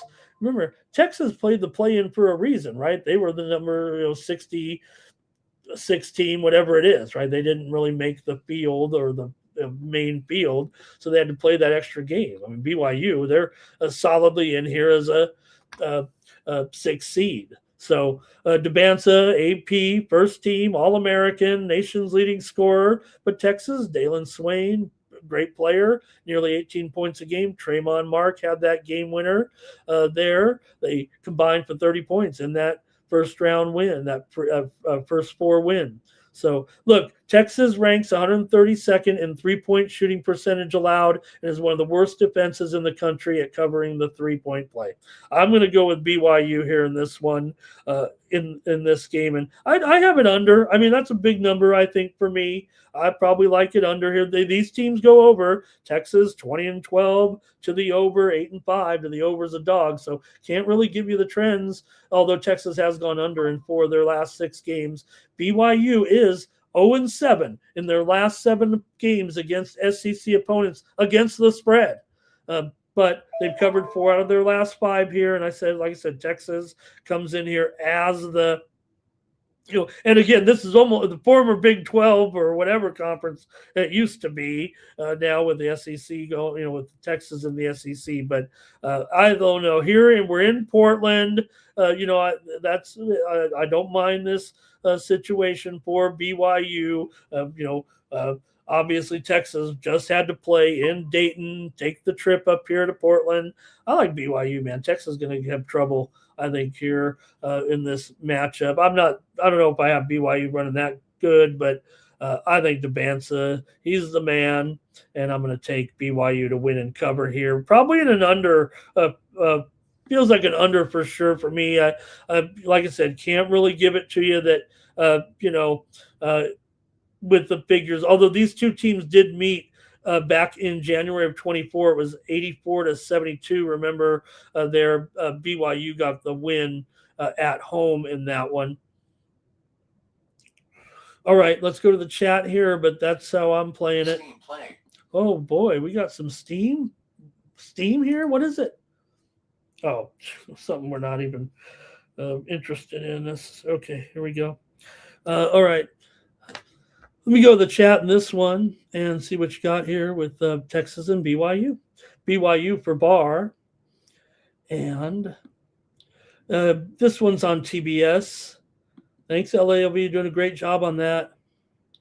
Here, and I'm always a big TV guy. Here's Farley, BYU, but ever since the streaming era, I mean, this is over 20 years, but I mean, it's just getting hard. I mean, I'm old enough that I just like to know, even when the dial comes on, it's like you don't even know where to find the games half the time. And I'm like an expert at this stuff. And I'm looking like it, typing into Google, television for this game right now, and the AI is like, the team's not even playing today. I'm like, okay, here's Robert, BYU. Here's also on the over, Kripke, BYU, some BYU support with me. You know what? I don't know about that Kripke. They've missed him. There are some games where I think those. Look, let me look and see if I can get these losses here. The Houston game, they did score 66 though, but Cincinnati, they got blown out. They didn't have that stability there. Texas says, Robot Glock says, live bet BYU after Texas goes up by double digits. BYU's the comeback kings. How about that? That's a great strategy. Thank you, Robot. Let's keep it moving here right now and go to Texas A&M and St. Mary's here in this one. St. Mary's favored. I've got St. Mary's running deep in this tournament. I think Bennett here, great coach. I think every year this St. Mary's team, the way they build this team, it's a serious program, man. This is not getting lucky. Gonzaga's gotten all the attention throughout the years. St. Mary's actually ended up better than Gonzaga in a lot of these seasons. Yeah, sometimes St. Gonzaga is the better team, and that's just the way it's been. But this year, I think St. Mary's earned it. They were the better team between the two also. To me, I think the Gonzaga team is probably one of the worst Gonzaga teams I've seen, and they're still, whatever they are, a 3 seed or whatever. And they're still Gonzaga. Don't get me wrong.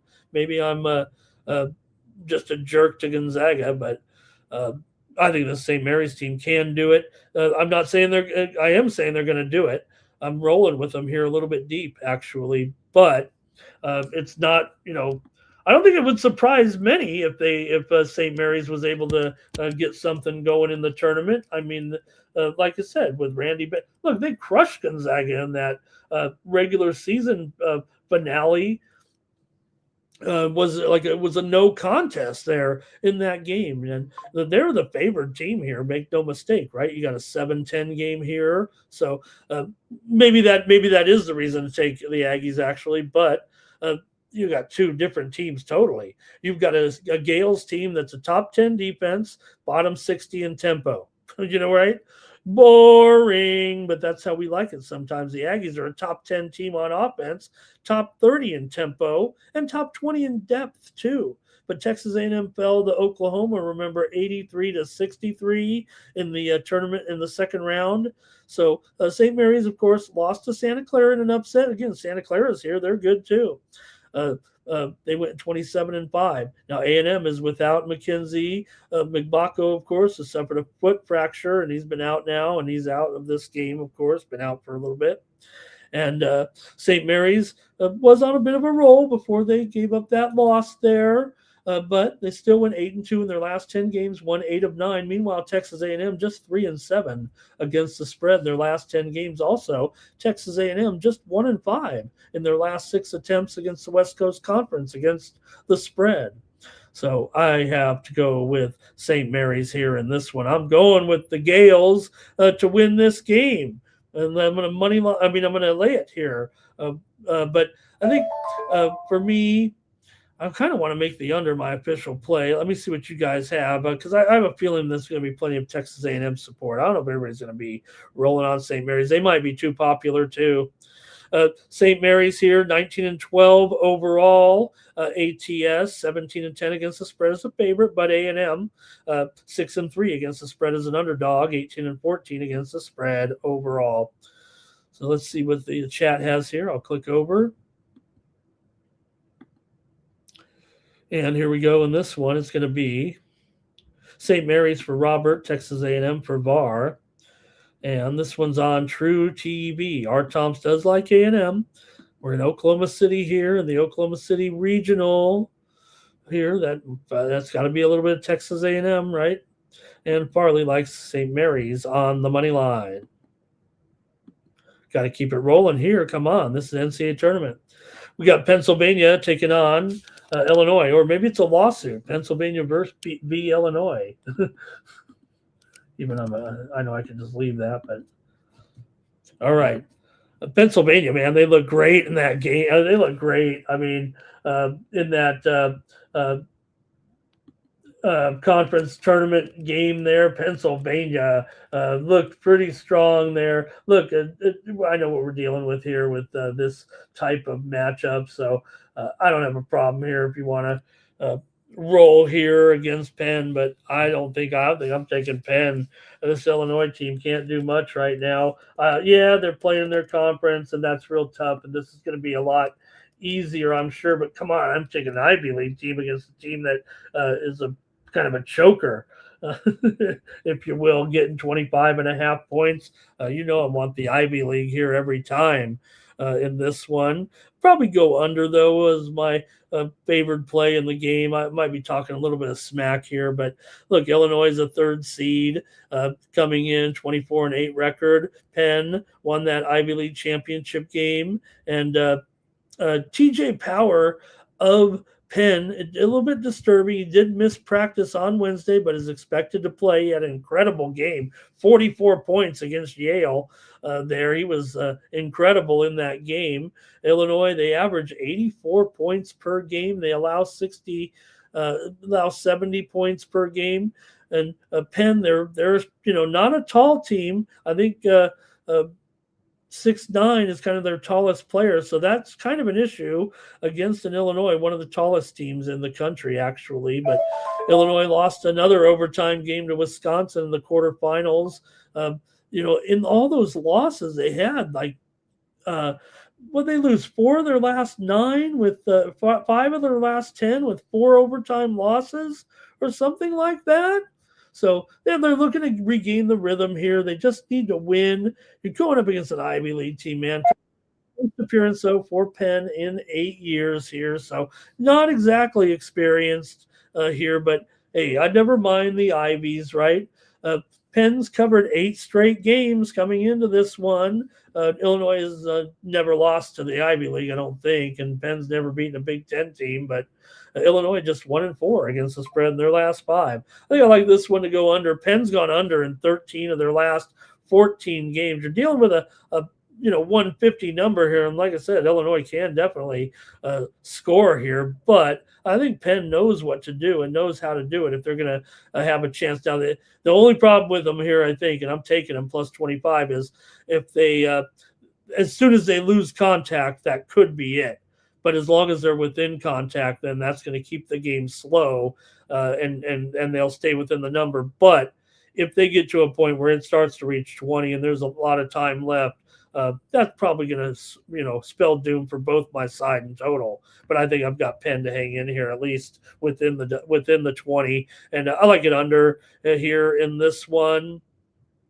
Illinois, though, they're not covering right now. They lost to Wisconsin. They also lost to Michigan, UCLA. Nothing wrong with that. I mean, although they were favored at UCLA in that game, but still, Penn here, 12-6 against the spread as an underdog, 18-9 against the spread this season for Penn. Illinois did finish 13-10 ATS as a favorite, but I think I'm going with a lot of points here. I think I'm taking a lot of points here in this tournament, first round here. All right, let's see what the chat had to say. Andrew loves TJ Power. I have a feeling he's going to get roughed up pretty good, but yeah, he can still get some big contributions here. I'm going to need it. Here, let's see here. And Penn here is on TNT. And Robot says you got all those Euros there on Illinois. They're like what the Aussies are to St. Mary's, the Euros are to Illinois. Could be an over, big time over here. It could be, like I said, if Illinois covers, I'm doomed.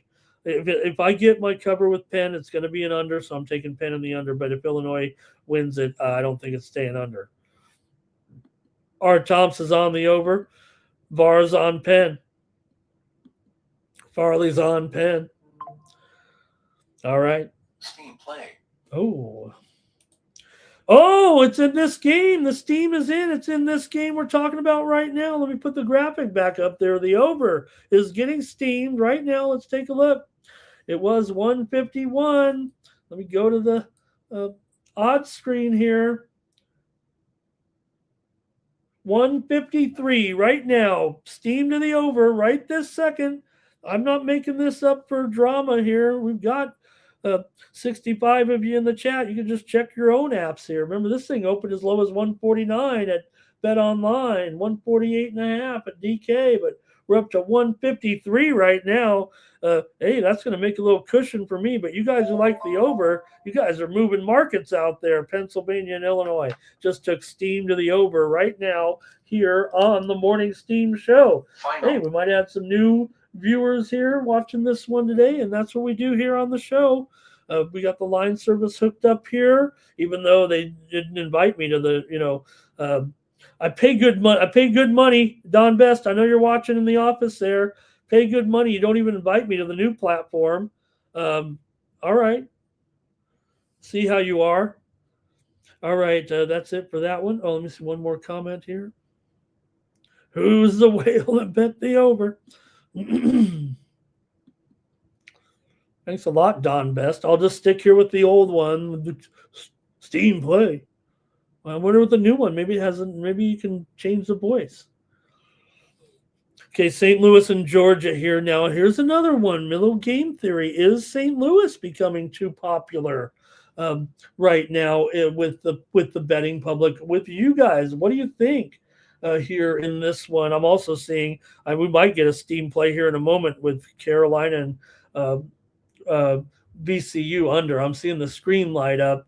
Wouldn't surprise me if we hear it here in a minute or two. But so is St. Louis becoming too popular, and is Robbie Avila 100%? And does that make a difference for you? He's definitely one of the look. He's the star of this game. Look, Georgia's got some good players. I mean, Robbie Avila, he's one of the star players in the country as far as I'm concerned. I mean, yeah. Does Kareem Abdul-Jabbar look a little goofy out there? I don't want to say that. People might get mad. I think he looks like a college basketball player. He looks like that guy, not for my size, but he's like that guy when you go play on the courts. Oh, no, it's not that game, but I do have Troy and Nebraska steam to the over right now in that one.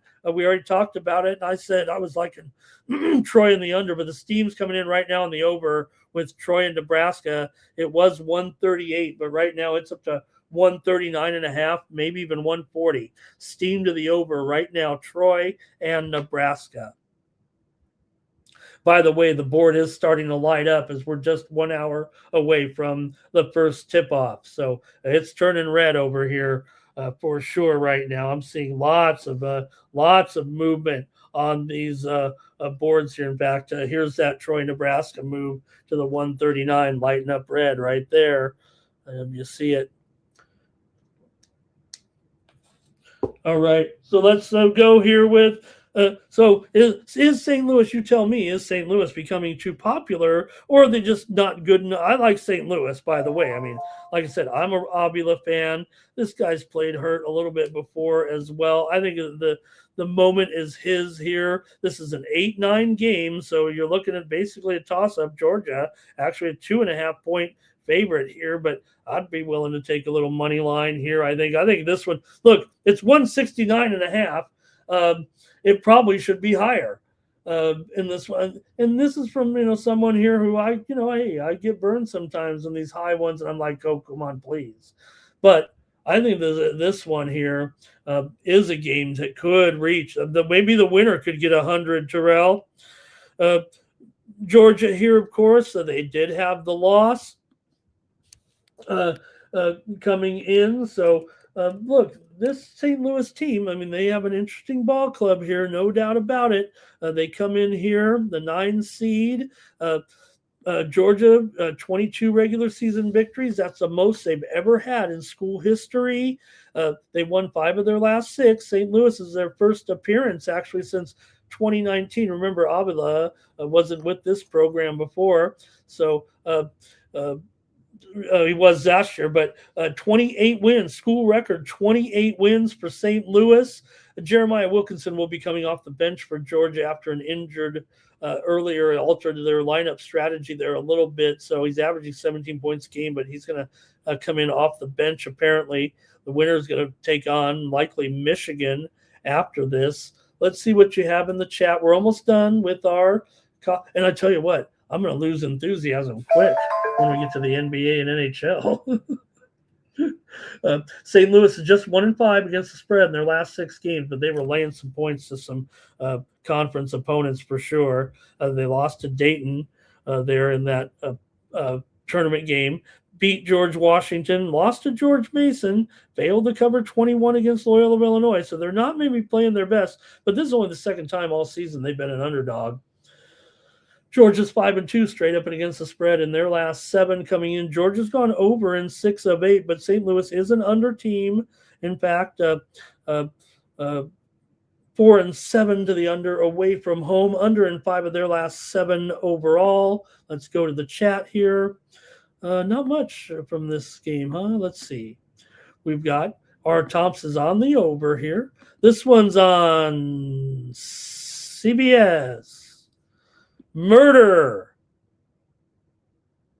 she wrote. Robert here on St. Louis. Robert's on the Robert Dixon. Robert Dixon's here. Everybody made it. Robert McCormick here on the under. JP Farley on the over here. Murder.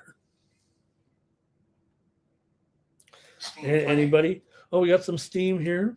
Texas A&M and St. Mary's steam to the over in this one with Texas. They're fading me out there today. Steam to the over here with Texas A&M and St. Mary's. Right now it was 147. It's going higher here right now. And this one is up to 149. Texas A&M and St. Mary's, 2-point move there. Okay, let's go. We're almost done here, you guys, with 16 games. 2 more. Kennesaw State and Gonzaga in this one. And look, I love Kennesaw State. I love what their coach has done. I'm taking 1,000,000 points here, but I don't think I'm taking them in this one. I think this is a little bit too low.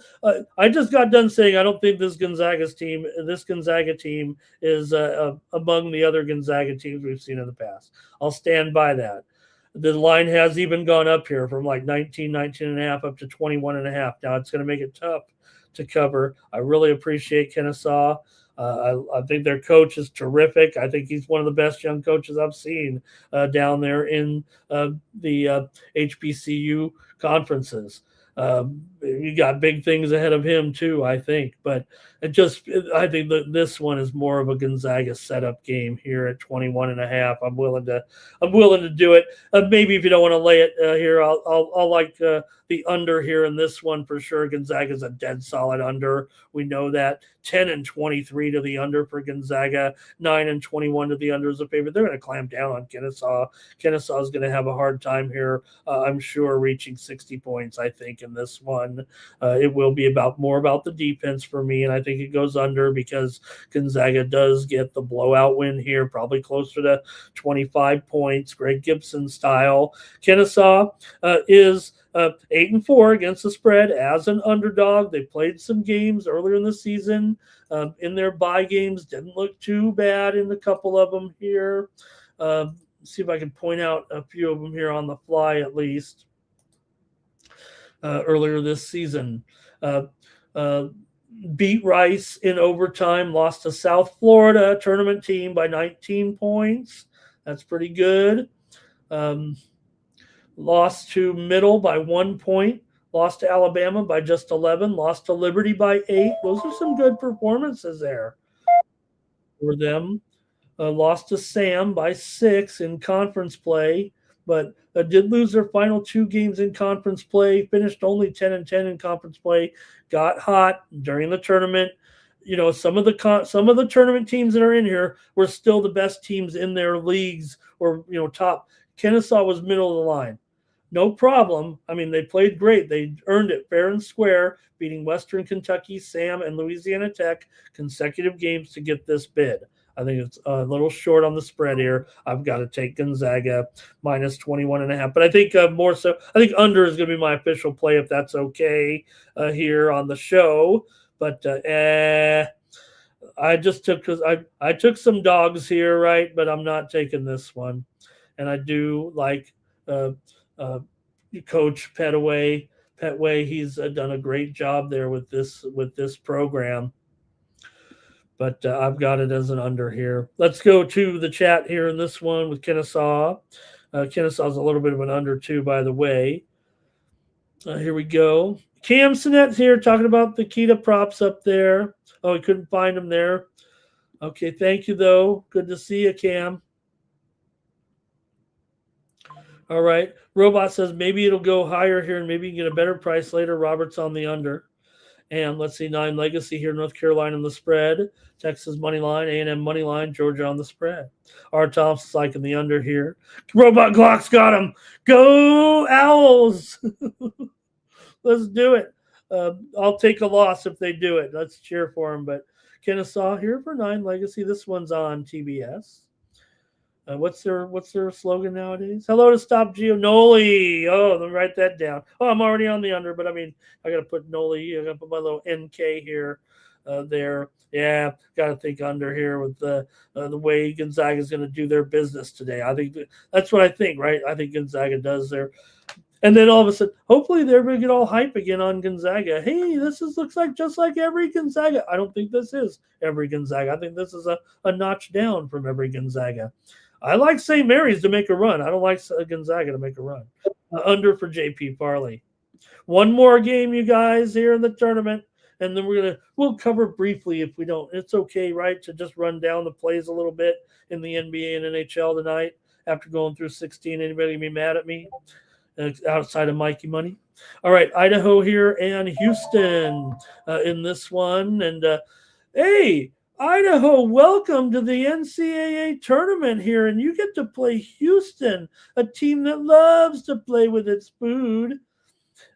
Houston has no excuse not to go out and win this game by 25 to 30 points, but they might be making excuses of this one, why they struggled to cover the spread against an Idaho team that, well, they're on fire against the spread right now. It might be a little tough to roll with Big Sky Country, but I'm going to do it, I think, here with Idaho. I think more so I like the under in this game. Houston, of course, come on. They're our favorite under. 14-20 to the under this season, 10-17 to the under as a favorite. This one being played in Oklahoma City. Not a home game, but, pretty good. They can let their defense go a little bit here, but I like Idaho to stay within the number here. I think at 23.5 because I think Houston will be dicking around a little bit here. Houston's 2-9 against the spread in their last 11 games. Idaho's won and covered 5 straight. And uh, for Houston here, they've never lost, I don't think, to a Big Sky team, and they probably won't here. But Idaho's looked pretty good against Montana, won and covered by 11.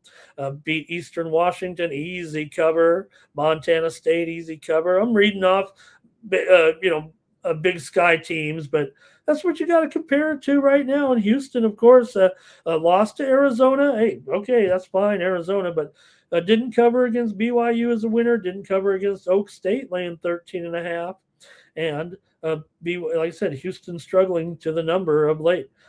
Idaho is 3-7 against the spread as a dog. So, there's that. But again, on a little bit of a roll here, covering right now. And I'm gonna squeeze in a little Idaho here. I think under is my preferred play if you're keeping score at home. Try to go with one play here, but I know I've given out a lot of sides and totals, and I'm happy to here. Whether I'm right or wrong, want you to take my handicapping seriously here and match it up against yours. Of course, I want you to be on your own volition here a little bit, but I spent all night looking at these games with you, and I'm sure you guys did too. That's why I love when you guys are commenting in the chat. All right, let me just cover a little bit though here. In this matchup anyway. Houston, of course, one of the top defenses in the nation. Elite scoring defense, allowing just 63 points per game. Though Houston's just okay at guarding the three. Idaho's not terrible, really, from long range here. Percentage-wise, they're bad, but they are very selective. I think the thing for Idaho is at least a decent quality defense for a Big Sky team. There's no doubt that Houston, I mean, they're top 20 in field goal percentage allowed, but Idaho is a perfect 12-0 this season when they make 12 or more threes. So the strategy should be obvious here for Houston. Not that they would lose this game. I'm just trying to compare it even to a cover. Houston here, look, they've allowed 4 teams to shoot over 40% from the outside in their 6 losses this season. I'm looking to cover 23 points if I can get Idaho to make, maybe even 10 threes. I know that's a lot, but they're going to have to shoot threes. So that's a potential weakness for the Cougars. And I think it plays in the hands of Idaho to get a cover in this one. Idaho's established a strong rebounding identity as well, +4 in rebounding margin. So Houston, Kingston Flemings is terrific. I don't think Idaho has any answer for him. We've got steam right now coming in. My pick is in this game here, the last game with Idaho and Houston. Under is my official pick, but I think I'm going to roll with the points here with Idaho. Steam coming in. I'll get to your plays in just a moment. Steam coming in here with South Florida and Louisville. Steam to the under here in this one. Look, I said I was doing it too. Here comes the steam. It was 163, right? This one was open 165.5 at some books. And right now we're down to 161.5 at Circa right now. So might be losing some value, but I think under there with South Florida hanging in there against Louisville. Here comes your plays in the Idaho and Houston game. And it's going to be a lot of Houston there.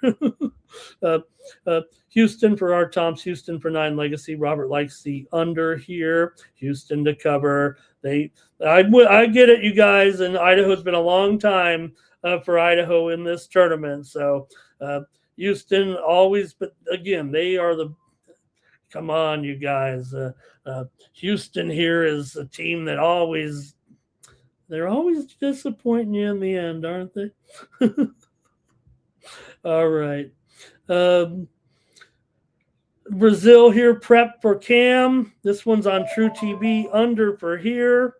And I agree, Terrell. Man, Terrell and I, we could have been roommates in a long life. I just bought, I love making me baked potato in the air fryer and pour some cheese sauce on it and put a bunch of bacon on it, like a heart attack waiting to happen.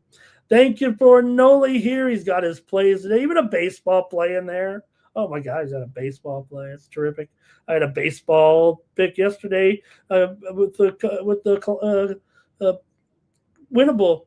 Okay, thanks Noli for a little soccer action in there. That's it for that. And hey, we're gonna read off some plays right now. And I don't have the energy or the heart to go through the breakdowns too much. If that's okay, you guys, we go through a ton of breakdowns all year long. But I do want to. I know there's some NBA and NHL. So maybe we just pop in on them real quick and go down. Those are all the games. Enjoy the games today. Let's go to the NBA tonight, where we've got the Magic taking on the Hornets here. I don't know if we're going to even do trends. You can type in your plays. We'll run them over quickly here. But hey, let's get ready. I'm going to make some breakfast here and watch the tournament. But we do have some plays here a little bit anyway. And some good tennis going on in Miami. I haven't opened my Miami ledger here publicly yet, but maybe today here. All right, but let's get to the NBA tonight with the Magic and the Hornets here in this one. You got the Hornets favored here up to 5.5 here right now, 225 and a half. Look, I mean, you got two of the hottest things going here right now in the NBA with Orlando and Charlotte. Man, Charlotte continuing to look strong. So Orlando as well. These teams are, I want to say on the rise, but remember the Charlotte Hornets are still sitting in 10th place. And I don't even know if they're going to get out of 10th place, but they're going to make the play-in. For sure. They're not going to blow it here, especially with Giannis now out here. He wants to come back. They won't let him come back here. Probably a good idea. You don't want to get him hurt before you trade him. And they avoided trading him at the deadline, so they're going to get more for him. Good job by Milwaukee, whatever you want to say. Hey, if they don't put you on the court, what are you going to do? Sue them?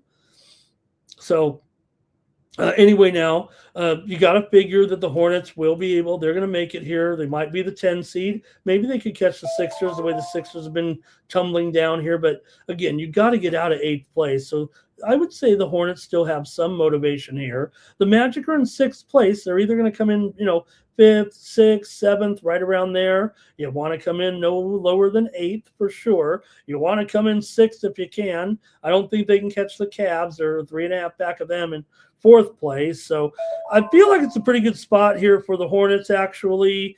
The Magic, the higher it gets, obviously, this thing opened 3.5 right now, and the higher it gets, a little more dangerous it is. But I did end up here on the Hornets, but let me see what you have here. Maybe I'll go with the total here as well. Let me see here in this one.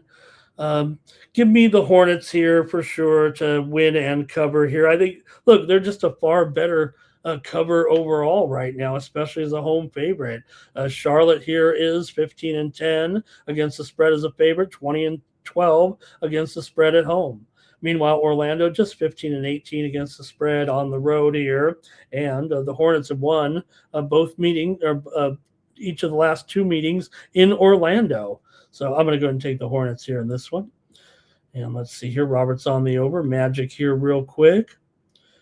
And like I said, we're going to go kind of quick here, guys. Hornets for Andrew. There's one more Hornets there for Farley. Thank you, guys. Next up, I'm skipping some games today. For example, the Pistons without Cade. Tough to say. You've already seen the line. I'll just comment on it real quick on that game. Already seen the line. It's only, Cade was already kind of going to be out, right? But 14.5, you're dealing with, we look at some of those tank teams. The Wizards they've been bad, but they got to be a little bit heartbreaking for the Pistons. Are they really going to come out, crushing today?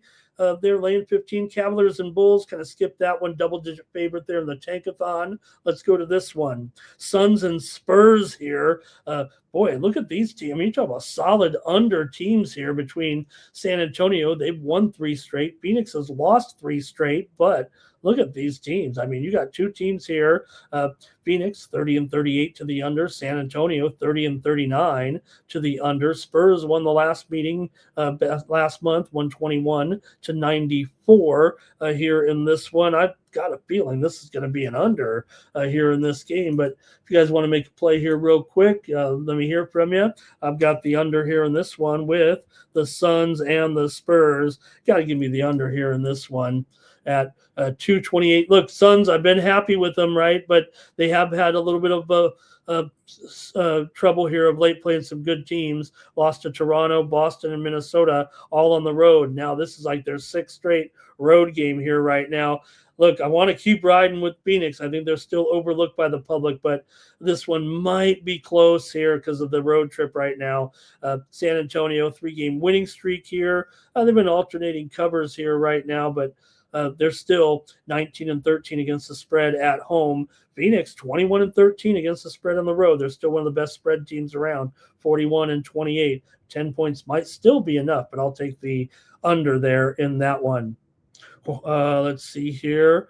Wizards could win today, says Kane. And Kane likes Phoenix. Spurs and under here for LALV. Clippers and Pelicans are next. Only interesting here, right? Because of the fact that the game, obviously, that these two teams just played. So it was 124-109 there last night. The Pelicans did win it. They covered. They came back.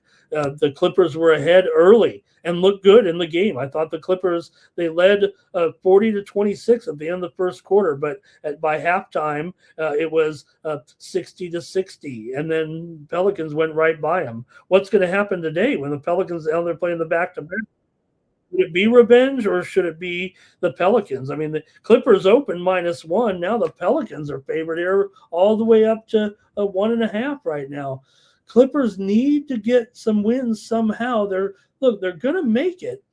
They're going to make the postseason. They're not going to fall out of it for sure. But again, you want to come in 8th place. They're only a half a game ahead of Portland right now. The pressure's on.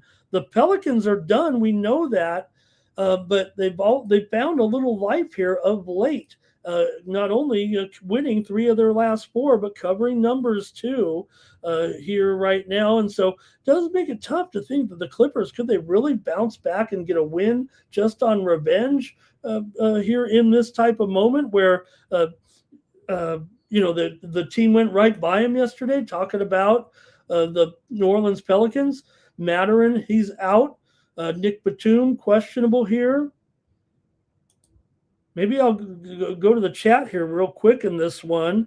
I think I'm going to be on the under. That's what I'm going to do as my play. Give me the under here in this one between the Clippers and the Pelicans right now. I'm going to take the under here as my play. It feels like I want to be on the Pelicans again, but again, you guys are always big on the revenge factor here, but playing the same city and the same on the next night, right? Here is Kane here on the Pelicans. 9 legacy likes Clippers, though. Pelicans for Damon, under for Farley, under for Kane. All right. Couple more. I'm going to check in with this one here, and I think this is going to be it. The other games are Bucks and Jazz, Sixers and Kings. Good luck to you, Sixers. They're still hanging in, but watch out. They should beat the Kings, I guess, right? Lakers and Heat here. This one, okay, Lakers, as hot as they've been, come on. They can't win them all. This has got to be the end of it here. Heat coming off consecutive losses. Lakers off of a big win last night, beating Houston for the second straight time in the same city, right?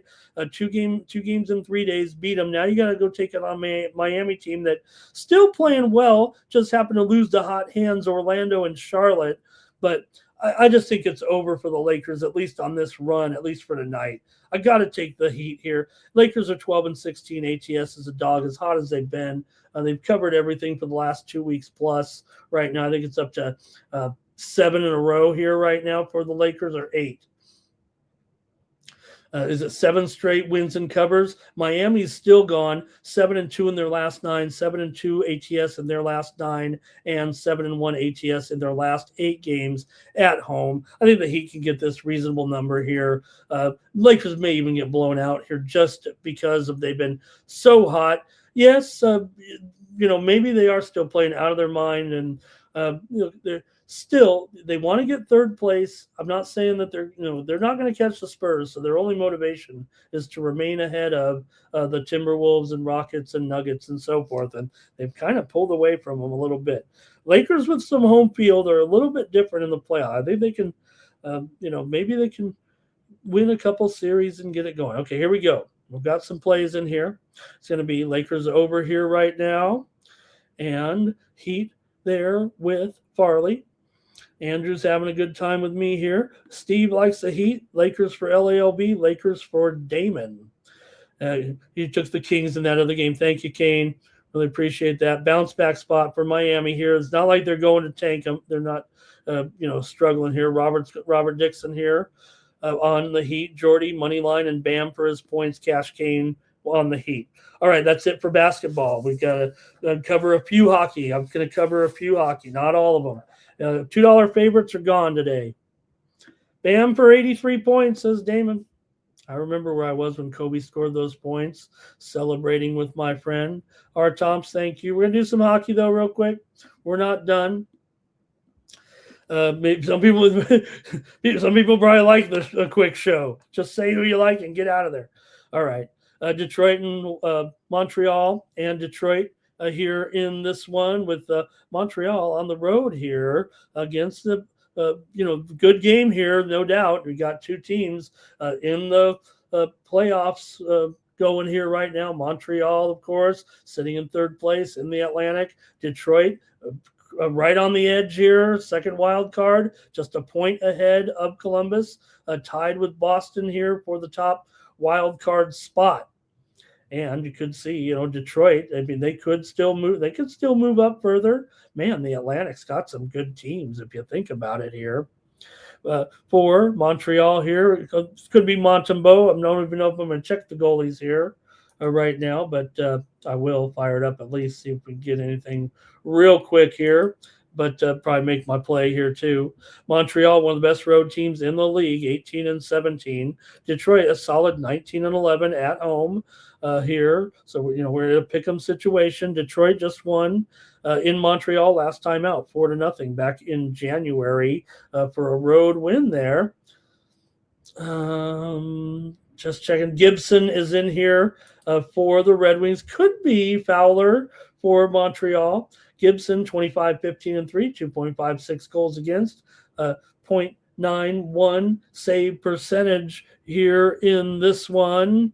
Montreal, 23-12 to the over as a dog, 21-12 to the over as a favorite, but Detroit is 12-19 to the under here as a favorite. So, okay, let's see real quick here if you want to get involved with me here. Montreal's won 4 of the last 6 meetings between the two teams. Detroit still has lost 5 of 7, including 5 of their last 6 at home. That seems to coincide with Montreal looking pretty good away and on the road. Maybe that's the call here. Kind of want to look at the total here real quick, but I think it's just going to be Montreal in the end for me. Give me the Habs in this one. I'll take Montreal to win on the road over Detroit tonight. Some comments from the chat here with Red Wings Moneyline. And right? They told me to speed it up. And that was the end of that. She wanted no part of that. I was just listening to the bosses. They said, Ramon, quit breaking down the games. Just get your pick and get out of there. So I kicked it to her. She did the breakdown. I said, okay, I've got this team, and moved on to the next game, and they didn't like that at all. Robert here on the over. Art Tomps on the over. Harley's on the Habs. That's before I knew you guys actually liked listening to me. I thought everybody, believe it or not, I'm not the most confident guy in the world. Regulation draw here for Robert. This is like my therapy. I'm very shy, and I get to come on here with 75 viewers here right now. Wow, this is really doing a lot for my ego. Jordy's on Montreal here. All right, let's keep it moving here. I'm going to go next to the Islanders and Senators. I'm not doing them all, even though this is the second game in the order here. You got the Islanders coming in here off of a couple of wins over Toronto and Calgary. Ottawa, meanwhile, did lose to Washington last time out. Still, Ottawa to 16-11 at home, 27-22 as a favorite. But the Islanders are one of the best underdogs in the league for sure, 21-13 as a dog. I think we got the goalie situation here for one of the, maybe not. No, could be Sorokin, could be Reimer here. Islanders are 15-22 to the under on the road here in this one. Still dealing with the favorite here in Ottawa, despite the fact that, you look at the current standings, Ottawa's on the outside looking in. They're 5 points out of the playoff picture. Meanwhile, for the Isles, third place in the Metro. Think they're going to be able to hang on for the postseason. They got to work a little bit here. They need some wins here. They are underdogs here on the road, though, so we'll see. What do you think here with these two? I'll make a pick here for the game between Ottawa here and the Senators. And look, is it is 6 over 25?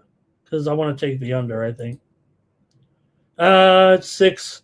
Yeah, it's not 6 over. All right, yeah, we'll make this my play on the show. It's probably 6 flat, so a lot of value's gone there. I'm going to take the under in this one with the Islanders and Toronto here on the Morning Steam Show.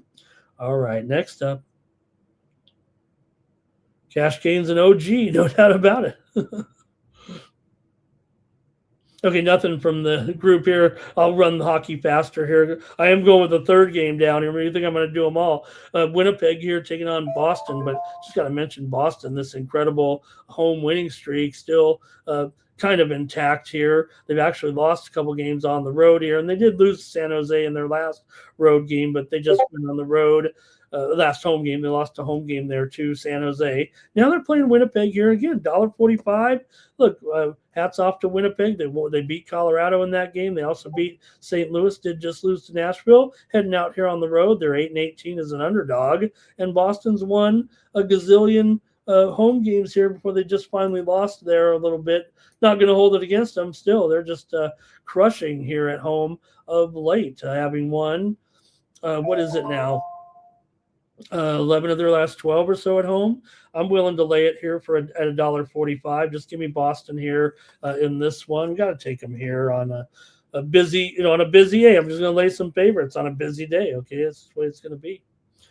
See what you got here. Probably some Boston, a lot of Boston support, I would imagine. Robert McCormick did go with the Islanders in the other game. Farley might be on the under here. Art Tom's probably on the Bruins with me. Jets money line though for Kane, and Weedu wants to bang on the drum all day. And Cash Kane says the Bruins could be tired here in this one. They just played that road trip there. And Farley likes the over. All right, now we're going to skip a few, I think. Rangers and Jackets, you know what to do in that. Well, I don't know. Jackets at home, that might be a little too much even for them at 220. Remember, Rangers play better on the road. Blackhawks and Wild got a 250 favorite there. We're skipping that one, but let's go to next. Kraken going up against the Predators here at home. Predators just $1.35 in this one. Seattle still feels like that home road dichotomy a little bit here between these two. I have a problem betting Nashville all the time. Total 5.5 here, 5.5 flat in this one. No. It's oh boy. It looks like 6 under 20, 6 under 15. So, oh man, you know what? I'm going to go with the Predators here as my play, but at 6, I'd be willing to take the under probably too, but I'm going to take the Predators in this one. Look, we've been on Seattle at home, but I like betting the Predators still. And this is a big game for both teams. In fact, it's almost a playoff style atmosphere, I'd imagine. You do have right now, Nashville is just 2 points out of the wild card. It's just as a cluster of teams. Winnipeg, they're 2 points out. Seattle is in. They have 71. Nashville has 69. Nashville wins. Obviously, they'll have 71. But the Kings have 71. San Jose's got 70 right there. So these teams are right in the thick of things. This is a huge game between these two teams. I'm going to take Nashville here, and I do probably like the under. But it's a big game, one of the biggest games of the night, kind of one of the biggest games of the season, just the way it's unfolding right now. All right, let's see here. That might be, I don't know. No picks there for me, guys. Sabres and Sharks here. Look, I mean, come on. The Sharks have been great. Buffalo is unstoppable right now. And no price is probably going to stop me from wanting to play Buffalo at $1 or $1.45 here. maybe this is the spot. Look, Buffalo did lose a game, out of nowhere. I want to say a couple games back, lost at home to Washington. But man, just beat Vegas 2-0 here. I know the Sharps are going to be on the Sharps on the Sharks here in this one, but I got to go with Buffalo again. I'm not stopping here at this point. Give me Buffalo every day of the week right now. Anything under $1.50, that's fine. All right, let's see. There was some Predators action there for Robert, Predators for JP Parley. I'm still going with these Buffalo Sabres until further notice. Or, well, just come back for the next show. Utah, there's our Toms on the Sabres as well. Utah taking on the Golden Knights here in Vegas.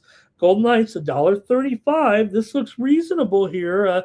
Utah's hot, no doubt about it, but what happened? I mean, they lost those 4 games in a row there. They still did win over Dallas last time, but they were hot. Remember, they lost to Chicago twice. I don't know. It felt awkward there because they were playing so well. Now here you have the Golden Knights who are kind of struggling a little bit.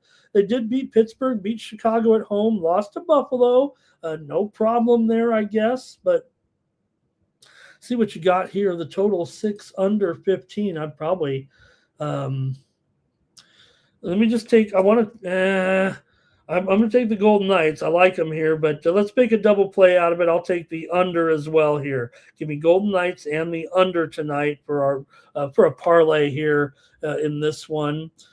Let me see. I think I got one more and the show's over. Thank you, but no drawing. I blew it again. Too big of a day. I just forgot. So use the promo code LIVE. If you want to get more picks from me today, get them for free. 1 week. You go to winnable.com, use the promo code LIVE, LIVE. You'll get 1 week of plays from me if you want them. If not, don't do it. But it will renew after 1 week. All right. Oh, some steam coming in here right now. Oh, Suns and Spurs over. They're trying to fade me. Suns and Spurs over in that one there. Steam just came in on the over in that one. All right, that's fine. Okay, let's see here. Bruins smash for Nasty Nate. Robert likes to draw. I think maybe it's in this game here with Mammoth and Golden Knights. Mammoth puck line and over here. Let's see. Farley went with the under. And let me see. I think, is that it? Is that it for the show? Oh, no. One more. Flyers here in Kings. Flyers won last night against the Ducks, so they do have back-to-back here a little bit. And Phillies won 3 of 4. LA's won 2 of their last 3 coming in. So you do have Philly on the back-to-back here. The Grand Salami just came out. It's 69.5. This one, $1.70 here for the Kings. 6 under 15. Boy, I don't know what I could do about it. I'm going to take the over, actually, in this. I don't think it's 6 over 25. If it is, I might cancel that.